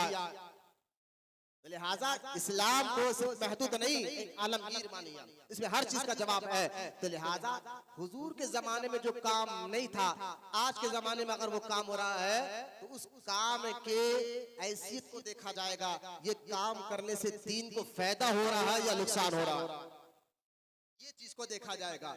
ये काम जो हुजूर के जमाने में नहीं था आज हो रहा है, चाहे वो काम प्लेन हो, कार हो, ट्रेन हो, कार हो, या फिर हुजूर के जमाने में पंखे नहीं थे, एसी नहीं थी, लेकिन आज मस्जिदों में पंखे लगाए जाते हैं, मस्जिदों में एसी लगाई जाती है। हुजूर के जमाने में म्याक नहीं था, लेकिन अगर मैं अकेला बगैर म्याक के तकरीर करूं तो दूर वालों को कहा तो समझ आएंगे, लिहाजा म्याक नया तरीका है। तब सवाल ये उठेगा, ये जो तरीके हैं इन तरीकों से दीन को नुकसान पहुंच रहा है या फायदा पहुंच रहा है? नया काम हो, हुजूर के जमाने में नहीं था, सहाबा के जमाने में नहीं था, लेकिन बाद के मुसलमानों ने काम को निकाला है। अब उस काम की ऐसी हैसियत को देखा जाएगा, उस काम के ज़ाब्ते को देखा जाएगा, उस काम के कानून को देखा जाएगा और यह समझा जाएगा ये काम जो इस्लाम में निकाला गया है, ये काम जो इस्लाम के अंदर किया जा रहा है, इस काम से दीन को फायदा पहुंच रहा है या नुकसान पहुंच रहा है। अगर वो काम इस्लाम हुजूर के जमाने में नहीं था, सहाबा के जमाने में नहीं था, नया काम है, लेकिन इस काम से दीन को फायदा पहुंच रहा है, तो इस काम में करने में कोई हर्ज नहीं है। इसको बिदअत हसना बल्कि सवाब वाला काम किया जाता है।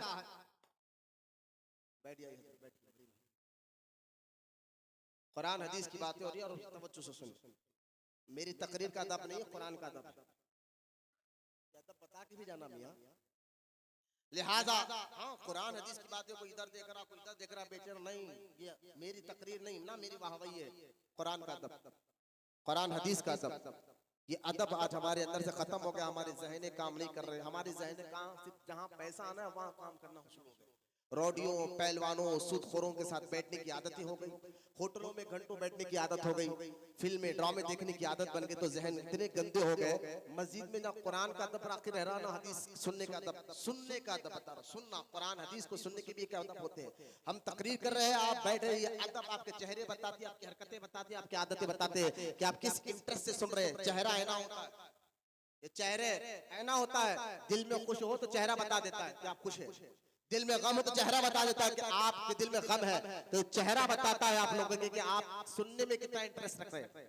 मैं कहता हूं ये चीजें सुनने के लिए इंटरेस्ट पैदा करो, इंटरेस्ट लाओ अपने अंदर। तुम्हारे अंदर माज़अल्लाह हमारे अंदर गंदगी भर गई है ना, बस फिल्में ड्रामे सुनने के इंटरेस्ट पैदा हो रहे हैं, किस्से कहानियां सुनने, बिल्कुल फजूल जो काम के ना काज के। लिहाजा होटलों में, कबूतरों में बैठने की आदतें हो गई। मैं कहता हूं अल्लाह के घर में बैठने की भी आदतें डालो।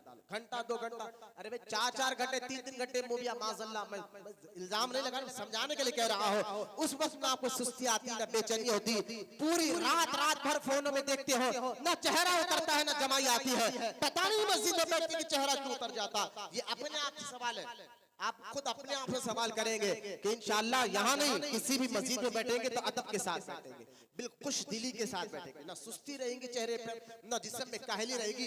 अदब के साथ बैठकर जब कुरान और हदीस को सुना जाएगा ना, फिर वो बातों का असर दिल पर भी होता है, रूह पर भी होता है। फिर जब असर उन बातों का दिल रूह पर हो जाए, फिर वो असर फिर अमल कर बाहर निकलता। अल्लाह हमें अमल की तौफीक अता फरमाए। आज शहद में जहर दिया जा रहा है, आपको बिद्दती कहा जा रहा है, तो गौर फरमाइए।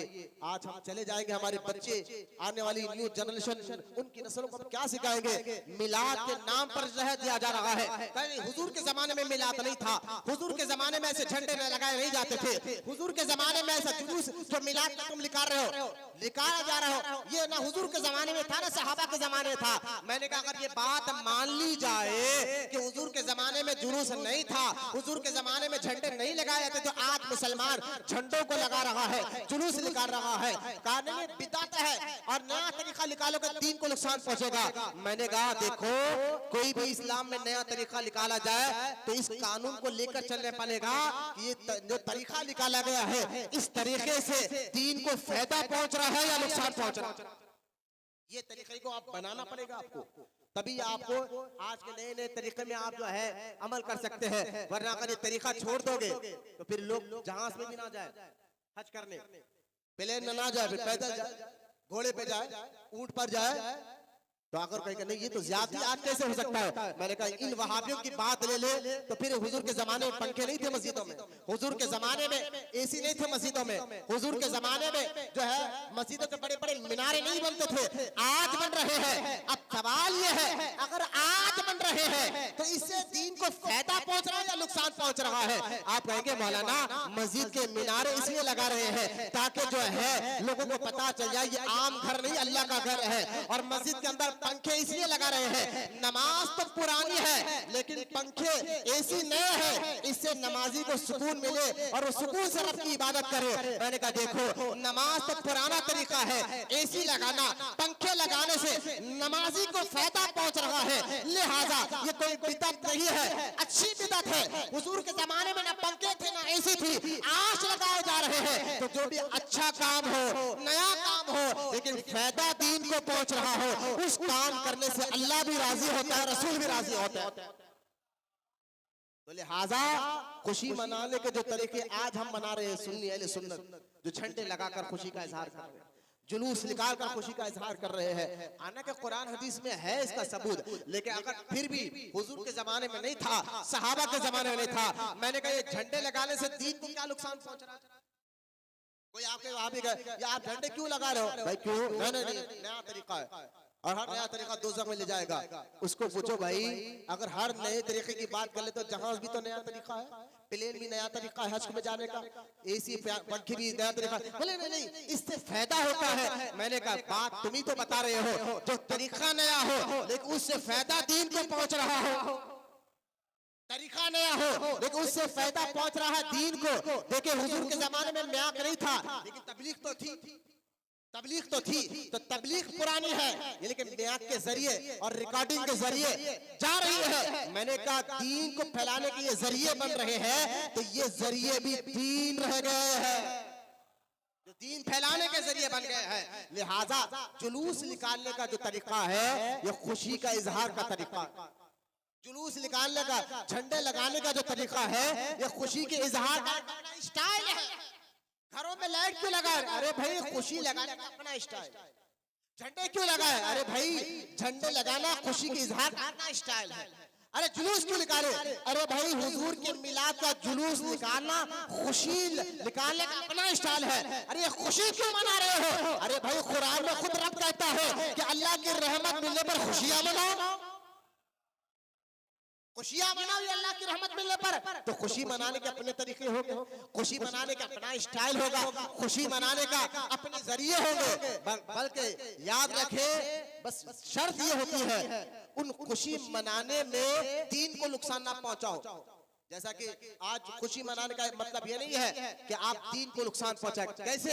कहने का देखो भाई, अगर खुशी मनाना है दीन के दायरे में रहकर खुशी मनाना है, जिससे दीन को फायदा पहुंचता हो। लेकिन इसका मतलब ये नहीं है खुशी मनाएंगे, डीजे लगाएंगे, म्यूजिक लगाकर नाचेंगे। हुजूर के मुबारक मिलाद में आज ये भी सुनना और देखना पड़ रहा है कि डीजे लगाकर मिलाद का जुलूस है, लेकिन मिलाद के जुलूस में जो है क्या बाद लोग डीजे लगाकर नाच रहे हैं, नाच पर नाच रहे हैं, कव्वाली पर नाच रहे हैं। मैंने कहा देखो ये तरीका दीन को नुकसान पहुंचाता है, ये तरीका। बल्कि मिलाद के जुलूस में अदब तो ये है, ताज़ीम तो ये है, खुशी का इजहार का तरीका ये है कि सफेद कपड़े सुन्नत के मुताबिक पहना जाए और अदब के साथ जुलूस में दुरूद पढ़ते हुए निकले, नात पढ़ते हुए निकले, ना के जबरदस्ती का नारा लगाए, ना के डीजे लगाकर नचाए, ना के गाड़ियां भगाकर आवाजें निकाले, बल्कि अदब के खिलाफ है। एक बात याद रखे, अल्लाह ताला बड़े से बड़े दुश्मनों को माफ कर देता है, लेकिन अपने हबीब की बेअदबी को अल्लाह माफ नहीं करता। हबीब के बेअदबी करने वालों को अल्लाह माफ नहीं करता, क्योंकि अल्लाह अपने हबीब से बड़ी मोहब्बत करता है। जो उनके जुलूस में आकर नाचे, जो उनके मुबारक जुलूस में आकर डीजे लगाकर, खवाली लगाकर, नात लगाकर नाचे माज़अल्लाह और वहां के नारे और नारेबाजी करे, ना ये काम अल्लाह को पसंद है, ना उसके रसूल को पसंद है। बल्कि तरीका तो ये है खुशी का इजहार का, अदब के साथ नात पढ़ते जाए। अब कोई वहां भी ये ना ले, देखो मौलाना आप खुद कह रहे हैं कि आजकल मिलाद के जुलूस में लोग कुछ नौजवान मन चले बच्चे जो है नाच रहे हैं, चीखे मार रहे हैं। लिहाजा आप खुद कह रहे हैं कि जुलूसों में ये हो रहा है। हम खुद कह रहे हैं हम अहले सुन्नत है, हम कोई चीज छुपाते नहीं है, खुलकर बताते हैं और कार में नहीं मैदान में बोलते हैं। गलत तो गलत, तो लिहाजा गलत है ना मौलाना? बोले हाँ गलत है, ये नाचना गलत है ना जुलूस में? मैंने कहा हाँ गलत है। ये जबरदस्ती के नारे लगाना गलत है ना? मैंने कहा हाँ गलत है, हम खुद कह रहे हैं गलत है। खवाली पर नाचना गलत है, नाच लगाकर डीजे स्टैंड में लगाकर नाचना गलत है, मिलाद का जुलूस ये हरकतें हो गलत है। लिहाजा वहां भी फिर एक और चाल करके कहते हैं देखो यकीनन जुलूस से दीन को नुकसान नहीं पहुंच रहा, झंडे लगाने से दीन को नुकसान नहीं पहुंच रहा, घरों पर लाइट लगाने दीन से नुकसान नहीं पहुंच रहा, लेकिन इसके नाम पर जो नाचना कूदना हो रहा है ये तो गलत है ना? कहा हाँ गलत है, लिहाजा जुलूस निकालो ही मत। लिहाजा झंडे लगाओ ही मत जिससे गलत काम हो रहा हो। मैंने कहा देखो ये बात शहद में जहर देने की कोशिश मत करो। अगर कोई हलाल चीज में, हलाल काम, हलाल चीजों में कोई नाजायज काम भी आ जाए तो वो हलाल काम हराम नहीं होता। जो हराम है वो हराम होता है, जो हलाल है वो हलाल हो। नहीं समझे आप? जैसा कि आप देखे अगर कोई कहे कि मिलाद के जुलूस में नाचना कूदना, और जुलूस ही मत निकालो, बात ही खत्म। जुलूस मत निकालो। अगर जुलूस निकालेंगे फिर नाचना होगा, कूदना होगा। जुलूस मत निकालो। मैंने कहा जुलूस निकालना तो खुशी के इजहार का स्टाइल है। बोले हाँ ये तो है, इससे दीन को कोई नुकसान पहुंचता? कहा नहीं पहुंचता, लेकिन हम जुलूस तो निकालेंगे, लेकिन नाचना हो रहा है। मैंने कहा भाई हम रोकेंगे, लेकिन उसकी वजह से पूरा जुलूस गलत नहीं हो सकता। उसकी एक मिसाल देकर कहता हूं। देखिए निकाह करना क्या, शादी करना आप कहेंगे सुन्नत है। मैंने कहा देखिए हाँ इसके एक अलग ज़ाब्ते हैं। कभी किसी पर वो सुन्नत भी हो जाता है, किसी पर निकाह करना फर्ज भी हो जाता है, वाजिब भी हो जाता है। ये अपने कानून है। देखिए आम फहम अंदाज में आप बताओ निकाह शादी करना क्या है, सुन्नत है। अब इतनी बड़ी सुन्नत में आप मुझे बताइए निकाह हो रहा है, निकाह के बाद क्या होता है कि उस निकाह की महफिल में कोई नाच गाना भी कर रहा है, शराब की महफिलें भी चल रही है, जुआ भी खेल रहा है। अगर कोई मुफ्ती फतवा दे दे लिहाजा भाई निकाह करना तो सुन्नत है, लेकिन निकाह के नाम पर नाचना हो रहा है, बाजे बजाए जा रहे हैं, शराब पिया जा रहा है, लिहाजा निकाह ही हराम है। तो आप कहेंगे मौलाना निकाह तो सुन्नत है, इसको हराम क्यों करे? जो चीज गलत है उसको गलत बोला जाए। अगर कोई अच्छी चीजों में गलत चीजें आ जाए तो उस गलत के आने से अच्छी चीज गलत नहीं होती। अच्छी चीज गलत नहीं होती। तो निकाह तो जायज है, उसके अंदर जो गलत कामें हो रहे हैं उनको रोका जाए। निकाह तो जायज है। मैंने कहा यही तो आपको समझाना है। जुलूस तो निकालना ये मोहब्बत का स्टाइल है, खुशी का स्टाइल है। उसके अंदर जो गलत चीजें हो रहे हैं उसको रोका जाए, लेकिन हुजूर के नाम पर खुशी के इजहार के लिए जुलूस निकालना ये कोई खैर और गलत काम नहीं, बल्कि अल्लाह की रहमत मिलने पर खुशी का इजहार करो, ये अल्लाह का हुक्म है। जैसा कि आखिरी बात कर बात समझाने की कोशिश करता हूं कि देखिए कि अगर मिलाद का मैं जवाब आता कर रहा हूं, अगर मस्जिद के अंदर कुत्ता आ जाए, ये मिसाल देकर आखिर समझा रहा हूं, मस्जिद के अंदर कुत्ता आ जाए तो कुत्ते को निकाला जाता है, मस्जिद को नहीं गिराया जाता। कुत्ता आ जाए तो कुत्ते को हटा लो, मस्जिद को नहीं गिराया जाता। जुलूस के नाम पर कोई गैर खरी हरकत कर रहा है, झंडे और लाइट के नाम पर कुछ गलत हरकतें कर रहा है, तो उन गलत हरकतों को रोका जाए, जुलूस को नहीं रोका जाएगा। गलत हरकतों को रोका जाए। इन बातों को ज़हन में बिठाए नौजवान बच्चे, और याद रखे हुजूर के नाम का जुलूस हो या झंडे लाइटिंग हो, ये खुशी का इजहार है। और अल्लाह ताला कुरान में कहता है कि जब मेरे रहमत मिलने पर मुसलमानों को खुशी का इजहार करना चाहिए, जो आयत मैंने पढ़ी है, लिहाजा इस आयत का मतलब भी मैंने समझा दिया है। और फिर आप देखें, अच्छा ठीक है ये इतने चर्चे क्यों कर रहे हैं? मैंने कहा अल्लाह कुरान में कहता है, जहां कुरान में अल्लाह ने ये कहा अल्लाह का फजल और उसकी रहमत मिलने पर खुशी मनाओ, जहां सूरह यूनुस आयत नंबर 58 में जो अल्लाह ताला ने फरमाया कि अल्लाह की रहमत और खुशी मिलने, अल्लाह का फजल और उसकी खुशी मिलने पर खुशियां मनाओ। जैसा कि आयत मुबारक है, कुल बिफज़लिल्लाहि, कुरान देखिए, कुल बिफज़लिल्लाहि व बिरहमतिही फबिज़ालिका, अल्लाह कुरान में फरमाता है अल्लाह का फजल और उसकी रहमत मिलने पर ईमान वालों तुम खुशियां मनाओ। अल्लाह का फजल उसकी रहमत मिलने पर ईमान वालों खुशियां मनाओ। तो मैंने अभी आपको बताया खुशी बंद कमरे में नहीं मनाई जाती, खुशी ऐसी मनाई जाती है जब बंदा खुशी मनाता है, खानदान वालों को भी पता चल जाता है कि यहाँ खुशी मना रहा है, मोहल्ले वालों को भी पता चल जाता है खुशी क्यों मना रहा है। लिहाजा अल्लाह ताला खुद कह रहा है कि अल्लाह का फजल उसकी रहमत मिलने पर खुशी मनाओ। तो अल्लाह की सबसे बड़ी रहमत का नाम हुजूर की ज़ात मुबारक है। ये और बात है, हुजूर जब पैदा हुए सिर्फ ईमान वाले नहीं बल्कि हर इंसान को आज तक फायदा पहुंच रहा है, हर इंसान को हुजूर की जिंदगी से फायदा पहुंच रहा है। चाहे वो किसी मजहब का हो, हुजूर की सीरत का आफाकी पहलू पर अगर आप गौर करें तो पूरी कायनात में अगर इंसान है जिन्होंने इंसानों को परखा, इंसानों को समझा, इंसान दुनिया में आया है तो क्या करना चाहिए, क्या करना नहीं चाहिए, इस पर बड़े बड़े रिसर्च ने तो इस बात पर रिसर्च किया, लिखा, पढ़ा, समझा, तो उन लोगों ने कलमा पढ़कर यही बात कहा कि इस दुनिया में इंसान तो एक से एक पैदा हुए और होते रहेंगे और कयामत तक एक से एक इंसान आते रहेंगे, लेकिन इंसानों को इंसानियत सिखाने वाला अगर इस कायनात में कोई है तो अपने गैर मुस्लिम भी कह उठे उस जात का नाम मोहम्मद रसूलुल्लाह सल्लल्लाहु अलैहि वसल्लम है। हुजूर की जात मुबारका है जो इंसानों में एक ऐसा इंसान अल्लाह ने पैदा किया जिन्होंने इंसान को इंसानियत सिखाई। अपने गैर भी ये बात कह रहे हैं, लिहाजा कुछ तरीके इस्लाम में अच्छे होते, कुछ बुरे, जिसको कहते हैं बिदअत हसना और बिदअत सिया। जो चीज दीन को नुकसान पहुंचाए ऐसा काम अगर इस्लाम में हो रहा है हम उसको रोकेंगे, लेकिन जो चीज इस्लाम को फायदा पहुंचाए, अगर वो काम न हुजूर के जमाने में था न सहाबे के जमाने में था, काम अच्छा है, जिस काम करने से दीन को फायदा पहुंच रहा है, हम ऐसा काम कर कर बताएंगे, इसको बिदअत हसना कहा जाता है। भले ठीक है, चर्चा क्यों कर रहे हो, इतना चीख पुकार कर कर पूरे मुल्क को क्यों समझा रहे हो? मैंने कहा ये भी अल्लाह का हुक्म है, ये भी अल्लाह को मैं कहा, अल्लाह कहता वो अम्मा बि निअमति रब्बिका फहद्दिस, जब अल्लाह की नेमत हो तो उसका खूब चर्चा करो। अल्लाह की नेमतों का क्या करो? अरे भाई कुरान पढ़ करो, चेहरे पे खुशी लाकर बोलिए सुभान अल्लाह। अल्लाह कुरान में कह रहा है अम्मा बि निअमति रब्बिका फहद्दिस, अल्लाह कह रहा है अल्लाह की नेमतों का चर्चा करो।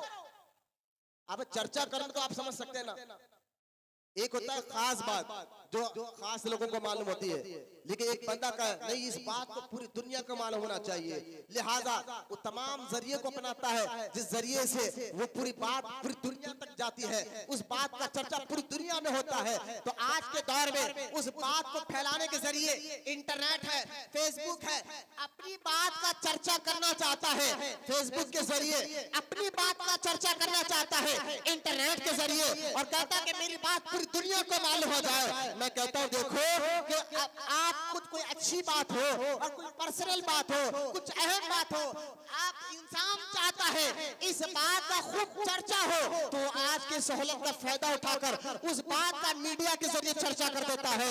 मैं कह रहा हूँ कुरान में अल्लाह ये कह रहा है वो अम्मा बि निअमति रब्बिका फहद्दिस, अल्लाह की नेमतों का चर्चा करो। चर्चा करना समझ रहे ना? चर्चा किसको कहते हैं? वो बात जिसकी वो चीज जिस बात को सारी दुनिया जाने, सारे लोग जाने, इसको कहते हैं चर्चा करना, इसको कहते हैं चर्चा करना। तो मैंने कहा कुरान में जो अल्लाह कहता है अम्मा बि निअमति रब्बिका फहद्दिस, अल्लाह की नेमतों का चर्चा करो। अगर कोई वहां भी कहे अच्छा अल्लाह की नेमत का चर्चा करो, बोले हाँ नेमत का चर्चा करो, लेकिन यहाँ ये नहीं कहा कि हुजूर के पैदा होने पर उनकी मिलाद का चर्चा करो। हुजूर अल्लाह ने ये नहीं कहा नेमत का चर्चा करो। ये आखिरी बात समझाकर बात खत्म कर रहा हूँ, नौजवान बच्चे सुने, मिलाद का सबूत कुरान और हदीस से बता रहा हूँ। लिहाजा अगर आपसे कोई वहाबी ये कहे जहां इस आयत में तो अल्लाह ये कहता है अल्लाह की नेमतों का चर्चा करो, अल्लाह ने ये नहीं कहा हुजूर के मिलाद का चर्चा करो। जैसा तुम पूरी दुनिया में झंडे लगाते हो, मिलाद के जुलूस निकालते हो, महफिलें करते हो, इसका तो हुक्म नहीं है। मैंने कहा अच्छा पहले ये बताइए अल्लाह जो कह रहा है वो अम्मा बि निअमति रब्बिका फहद्दिस, तो इसमें आप इस आयत का मतलब क्या समझे? अल्लाह की नेमत का चर्चा करो। तो कहा हाँ नेमत किसको कहते हैं? अल्लाह की नेमत किसको कहते हैं? भाई नेमत को अगर देखे अल्लाह की नेमतों को गिनना चाहे तो कुरान कहता है ना ना, अगर मेरी नेमतों को गिनना चाहो तो गिन नहीं सकते। कुरान में अल्लाह कहता है फज़कुरूनी अज़कुरकुम वश्कुरूली वला तकफुरून, तुम मुझे याद करो मैं तुम्हें याद करूंगा, और जो मैंने तुम्हें नेमतें दी है उस पर अल्लाह का शुक्र अदा करो। फिर एक कुरान की आयत अल्लाह कहता है कि मेरी नेमतें अगर तुम गिनना चाहो तो गिन नहीं सकते, लेकिन कहता नहीं अल्लाह की नेमत का शुक्र अदा करो। अच्छा चलिए नेमत क्या है? नेमत क्या है? तो देखिए भाई, नेमत उसको कहते हैं, अल्लाह की कई नेमतें। आँख अल्लाह की नेमत, किसी अंधे से पूछो आँख कितनी बड़ी नेमत है। कान अल्लाह की नेमत, हाथ पैर सलामत अल्लाह की नेमत। अगर बंदा अपने अंदर तलाश करे तो अल्लाह की इतनी नेमतें नजर आएगी, वो गिनते गिनते थक जाएगा। बल्कि मैं कह रहा हूं ना, ये सांस जो आप ले रहे हैं अब और हम, ये भी अल्लाह की नेमत है। सांस आप और जब हम ले रहे हैं, ये भी अल्लाह की नेमत है। आप कहेंगे वो कैसा? देखिए, सांस अंदर जाए बाहर ना आए तब भी इंसान मर जाता है, बाहर जाए अंदर ना जाए तब भी मर जाता है। मैंने कहा, ये जो सांस ले रहे हो ना घड़ी घड़ी में, इस पर भी अगर शुक्र अदा करना चाहो तो सारी जिंदगी कम पड़े। ये सांस भी अल्लाह की बड़ी नेमत है। मैं एक बात देखे, मेरे पास कुछ लोग दुआएं कराने भी आते हैं। मैंने एक बंदे को देखा कि, मैं जरा गौर से सुने, खास तौर बच्चे जो गुटके पान खाते हैं, मैं कहूँगा हाथ जोड़कर इस आदतों को अपने अंदर से खत्म करो। ये जिंदगी अल्लाह की बहुत बड़ी नेमत है आपके अंदर, उसको आप गुटकों के जरिए खराब मत करो। एक नौजवान मेरे पास आया और आके कहना, मौलाना दुआ फरमाए। मैंने कहा, क्या प्रॉब्लम है? हाथ पैसों भट्टे कट्टे तो दिख रहा है। कहा नहीं, एक नेमत है जो अल्लाह की मेरे सर निकल गई है, उसकी वजह से बड़ा तकलीफें हो, जी रहा हूं लेकिन जीता मर रहा हूं। मैंने कहा, एक नेमत? मैंने कहा, चलना तो अच्छा है, हाथ पर सलामत है, देख भी रहा है, सुन भी रहा है, बात भी कर रहा है। ऐसी कौन सी नेमत है जो तेरे जिस्म में से चले गई, जिसके जाने पर तू पल पल मरा नहीं लेकिन मर रहा है? आप सुनकर हैरान हो गए। उस आदमी ने कहा, हजरत मेरे मुंह में थूक आना बंद हो गया। जरा मैंने कहा, एक एक बात पर गौर फरमाए, क्या आना बंद हो गया? थूक आना बंद हो गया। यकीन जाने, थूक भी अल्लाह की बहुत बड़ी नेमत है जो बंदों के बच्चों के मुंह में। ये बार बार जो हमारा मुंह खिला होता है ना, ये एक थूक, जिसके अंदर के थूक खत्म हो जाए, वो एक किस्म का कैंसर होता है जो गुटखे खाने वालों को आ जाता है, जो पान जर्दा तंबाकू हद से ज्यादा इस्तेमाल करने वालों को आ जाता है, तो एक किस्म का कैंसर होता है। ये मुंह में लुआब आना बंद हो जाता है, थूक आना बंद हो जाता है। अरे उनसे पूछो जिनके अंदर मुंह में लुआब है, ये कुदरत का ही करिश्मा है ना। हमारे मुंह में लुआब जमा होना, थूक चमका जमा रहना, ये रब की नेमत ही तो है ना, कि हमारे मुंह में थूक और लुआब है, जिसकी वजह से हलक में पानी नहीं चुभता, जिसकी वजह से कुछ भी खाओ तो मजा आता है। थूक जो मुंह में जमा होता है ना बार बार, इसकी वजह से हमें खाने का मजा समझ में आता है। वो आदमी कहने लगा, मौलाना जब से मेरे मुंह से थूक आना बंद हो गया, इस किस्म की बीमारी लग गई, पानी भी पी रहा हूं तो ऐसा दिख रहा है कांटे चुभ रहे। पानी भी अगर पी रहा हूं तो ऐसा दिखता है कि पानी नहीं बल्कि कुछ कांटे वाली चीज पी रहा हूं। बार बार पानी का बॉटल लेके फिर रहा है, हर एक एक सेकंड में के गुड पानी पी रहा है और उस मुंह में रख रहा है। देखिए, मैंने आपको बताया, अगर अल्लाह की नेमतों को शुमार करना चाहे, गिनना चाहे, तो बंदा गिन नहीं सकता। तो मैं आपको बताया, सांस भी अल्लाह की एक नेमत है। अरे भाई, मुंह में जो लुआब दहन है, इस लुआब की भी बड़ी नेमत है। लेकिन अल्लाह कहता है, अल्लाह की नेमतों का चर्चा करो। सवाल वही आकर रखा, यहाँ हुजूर कहां पर आ गया? मैं यही तो आपको समझाना चाहता हूँ। पहले नेमत को समझिए। आप बात खत्म कर रहा हूँ, बहुत करीब आ गए हैं। पहले नेमत को समझिए आप कि नेमत कहते किसको है। मैंने गिनाया चंद बातें, अगर आदमी खुद के अंदर गिने तो इतनी नेमतें हैं कि शुक्र अदा करते करते जिंदगी खत्म हो जाएगी। लेकिन अल्लाह की नेमतों का शुक्र अदा नहीं कर सकता। चांद को देख ले अल्लाह की नेमत, सूरज को देख ले अल्लाह की नेमत, तारों को देख ले अल्लाह की नेमत, हवाओं को देख ले अल्लाह की नेमत। अगर अल्लाह हवा करना बंद कर दे, हवा को हुक्म देके बच चल, तो जिंदगी में पूरे इंसान जी नहीं सकेंगे, फौरन खत्म हो जाएंगे। हवा भी अल्लाह की नेमत है। लेकिन आप देखें, ये हवा, ये चांद, ये सूरज, ये तारे, ये आँख, ये कान, ये जुबान, ये नाक, ये पेट, ये हाथ, ये पैर, कलेजे, दिल, गुर्दी, तमाम चीजों को आप गिन ले, एक एक चीज को देखे तो अल्लाह ने जो नेमतें आपको हमको दी है। लेकिन कुरान पढ़कर देखे, कहीं पर भी अल्लाह ताला ने नेमत देकर एहसान नहीं जताया।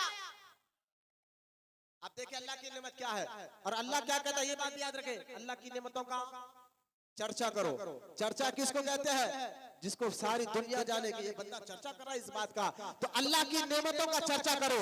लेकिन अल्लाह ने जो नेमतें दी है आप पर, हमें पूरे कुरान में अल्लाह ताला ने कहीं पर ये नहीं कहा कि मैंने मुसलमानों पर एहसान किया कि उनको मैंने आग अता की, एक आयत नहीं मिलेगी।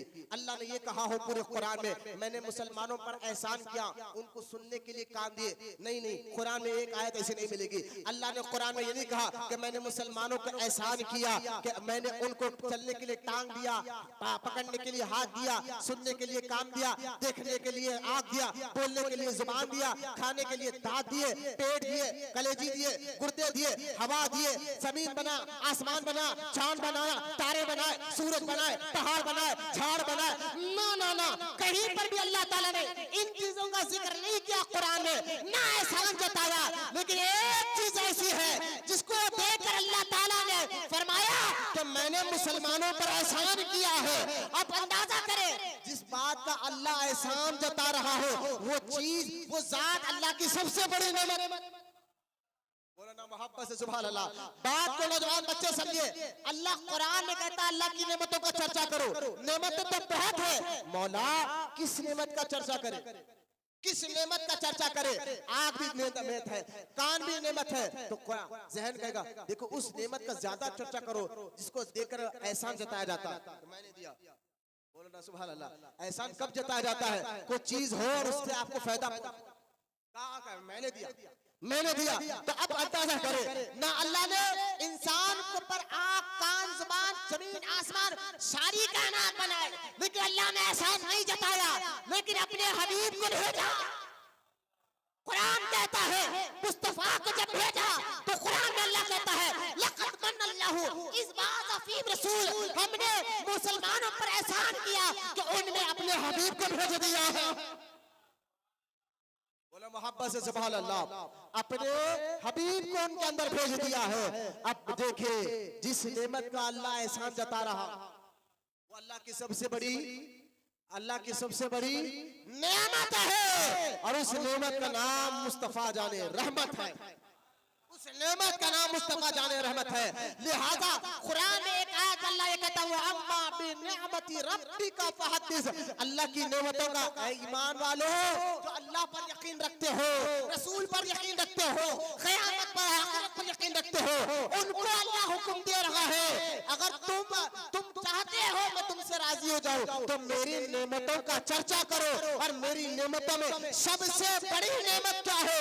वो मोहम्मदुर रसूलुल्लाह सल्लल्लाहु ताला अलैहि वसल्लम की ज़ात मुबारका है। इसलिए मुसलमान जब मिलाद का मुबारक महीना आता है तो अपने घरों को सजाता है, अपने मोहल्लों को सजाता है, जुलूस को निकाल कर कहता है या अल्लाह तेरा शुक्र है तूने हमें अपने हबीब की उम्मत में पैदा फरमाया, और तेरी सबसे बड़ी नेमत हुजूर को हमें अता फरमाया है। अगर कोई वहां भी कहे क्यों लगा रहे हो, क्यों जुलूस, क्यों झंडे, क्यों लाइट, का वअम्मा बिनिअमति रब्बिका फहद्दिस, याद पढ़कर बता देना। ये याद पढ़ना नहीं आता, इतना कहकर बता देना। कुरान में कहता अल्लाह कुरान में कहता है अल्लाह की नेमतों का चर्चा करो, अल्लाह की नेमतों का चर्चा करो। हाँ हाँ ये आयत तो है। तो सबसे बड़ी नेमत क्या है अल्लाह की? सबसे बड़ी नेमत क्या है अल्लाह की? आप बताइए। मैंने कहा कुरान में जिस नेमत को देखकर अल्लाह एहसान जताए, जिस नेमत को देकर अल्लाह एहसान जताए वो अल्लाह की सबसे बड़ी नेमत। वहां भी कहे हाँ हाँ ये बात तो सही है, जिस चीज को देकर अल्लाह एहसान जताए, अल्लाह एहसान जताए, ये सबसे बड़ी नेमत। अब पलट कर उस वहाबी से पूछो, आँख दिया क्या अल्लाह ने एहसान जताया? कहा नहीं। कान दिया क्या अल्लाह ने एहसान जताया? कहा नहीं। जुबान दिया क्या अल्लाह ने एहसान जताया? कहा नहीं। हाथ दिया क्या अल्लाह ने एहसान जताया? कहा नहीं। पैर दिया क्या अल्लाह ने एहसान जताया? कहा नहीं। क्या पेट दिया क्या अल्लाह ने एहसान जताया? कहा नहीं। क्या आसमान बनाया क्या अल्लाह ने एहसान जताया? कहा नहीं। चांद और सूरज बनाया क्या अल्लाह ने एहसान जताया? कहा नहीं। जमीन और आसमान बनाया क्या अल्लाह ने एहसान जताया? कहा नहीं। पहाड़ और पहाड़ बनाया क्या अल्लाह ने एहसान जताया? कहा नहीं। समुद्र बनाया क्या अल्लाह ने एहसान जताया? कहा नहीं। झाड़ बनाया क्या अल्लाह ने एहसान जताया? कहा नहीं। लेकिन मुस्तफा को भेजकर फरमाया मैंने मुसलमानों पर एहसान फरमाया है। बस ये बात समझ में आ गए। एक जो आयत मैंने पढ़ी है सूरह यूनुस की आयत नंबर 58, जिसमें अल्लाह कहता है अल्लाह का फजल और उसकी रहमत मिलने पर खुशियां मनाओ। यहाँ अल्लाह की रहमत हुजूर की जात मुबारका है। और ये आयत अल्लाह कहता है अम्मा बिनिअमति रब्बिका फहद्दिस, अल्लाह की नेमतों का खूब चर्चा करो, खूब चर्चा करो। तो मिलाद नबी ये हुजूर की सबसे, अल्लाह की सबसे बड़ी नेमत हुजूर की ज़ात मुबारका है। जब ये दिन आता है, मुसलमान घरों को सजाता है, मोहल्लों को सजाता है। वहाबी मुल्ला, इसमें दीन को क्या नुकसान पहुंच रहा है, इसमें कुरान को क्या नुकसान पहुंच रहा है, इसमें इस्लाम को क्या नुकसान पहुंच रहा है। अरे मिलाद मनाकर मुसलमान ऐलान कर रहा है, सारी कायनात में रहने वाले इंसानों, सारे इंसानों को इंसानियत सिखाने वाला नबी इसी दिन, इसी महीना, इसी तारीख को पैदा हुआ था। इस पर हम अल्लाह का शुक्र अदा करने के लिए घरों को सजा रहे हैं, मोहल्लों को सजा रहा है। लिहाजा ये दो आयतें बंदा समझ जाए, जबकि हुजूर खुद अपनी मिलाद बनाते थे। और आखिरी बुखारी शरीफ किताबुल निकाह में हदीस पाक है कि जब अबू लहब मर गया, हजरत अब्बास हुजूर के चाचा, ये हदीस सुनाकर बात खत्म, हम सुन्नत के लिए खड़े जाएंगे। हदीस सुनाकर बात कर, मैंने मिलाद मनाने पर बता दिया ये अल्लाह की रहमत पर खुशियां मनाना है। मैंने कुरान की आयत पढ़कर बता दिया कि मिलाद को, मोहल्लों को सजाकर ये बताना मकसद है कि अल्लाह की नेमत का चर्चा करना है। हमने बता दिया कि जिस काम, जो काम हो नया लेकिन फायदा दीन को पहुंच रहा हो, है तो नया लेकिन उससे दीन को फायदा पहुंच रहा हो, ये काम नया होते पर भी ये दीन वाला काम है, इससे कोई नुकसान नहीं है। लेकिन अब आखिरी बात देखे, अबू लहब, बुखारी शरीफ में हदीस पाक है, सही बुखारी में, अबू लहब, आप जानते हैं अबू लहब को, जब हुजूर सल्लल्लाहु अलैहि वसल्लम ने ऐलान नबूवत फरमाया और अपने नबी होने का ऐलान किया और कहा मानो मैं अल्लाह का नबी, उसका रसूल हूँ, उसका हबीब हूँ, तो अबू लहब खड़ा हुआ और हुजूर को ऐसे उंगली बताया, हुजूर को उंगली बताकर कहा कि ऐ अब्दुल्ला के बेटे, मैं जिमले अदा नहीं करना चाहता। माज़अल्लाह उंगली उठाकर कहा था हुजूर को, तेरा ये हो जाए तो फला हो जाए, तो ये हो जाए फला हो जाए। हुजूर के बारे में गुस्ताखी करने लगा। तो अब देखे, जब हुजूर ने नबी होने का ऐलान किया, अपने हबीब होने का ऐलान किया, अबू लहब खड़ा होकर उंगली बताया और उंगली बताकर ऐसे गलत अल्फाज हुजूर के बारे में इस्तेमाल किए। हुजूर ने जवाब नहीं दिया। अल्लाह ने फरमाया हबीब जवाब तू नहीं मैं दूंगा। बोलो ना सुभान अल्लाह। यहाँ हर नबी को लोग सताते थे, चाहे वो मूसा अलैहिस्सलाम हो, उनके कौम ने बहुत सताया, इब्राहिम अलैहिस्सलाम हो, उनके कौम ने बहुत सताया।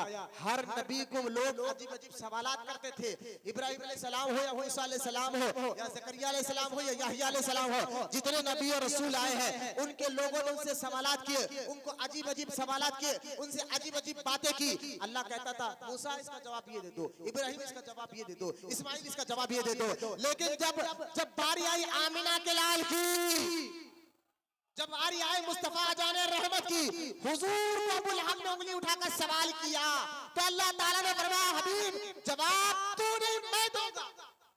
और ये जवाब क़यामत तक के मुसलमानों को याद रहेगा। कुरान में एक सूरा उतर गया, तब्बत यदा अबी लहब व तब, अबू लहब हाथ उठाकर कह रहा है तेरे हाथ टूट जाए। कौन कह रहा है? अल्लाह कुरान में तब्बत यदा नाम लेकर कह रहा है, इतना बड़ा गुस्ताख। लेकिन जब ये मर गया, मिलाद करने से पैदा क्या होता है?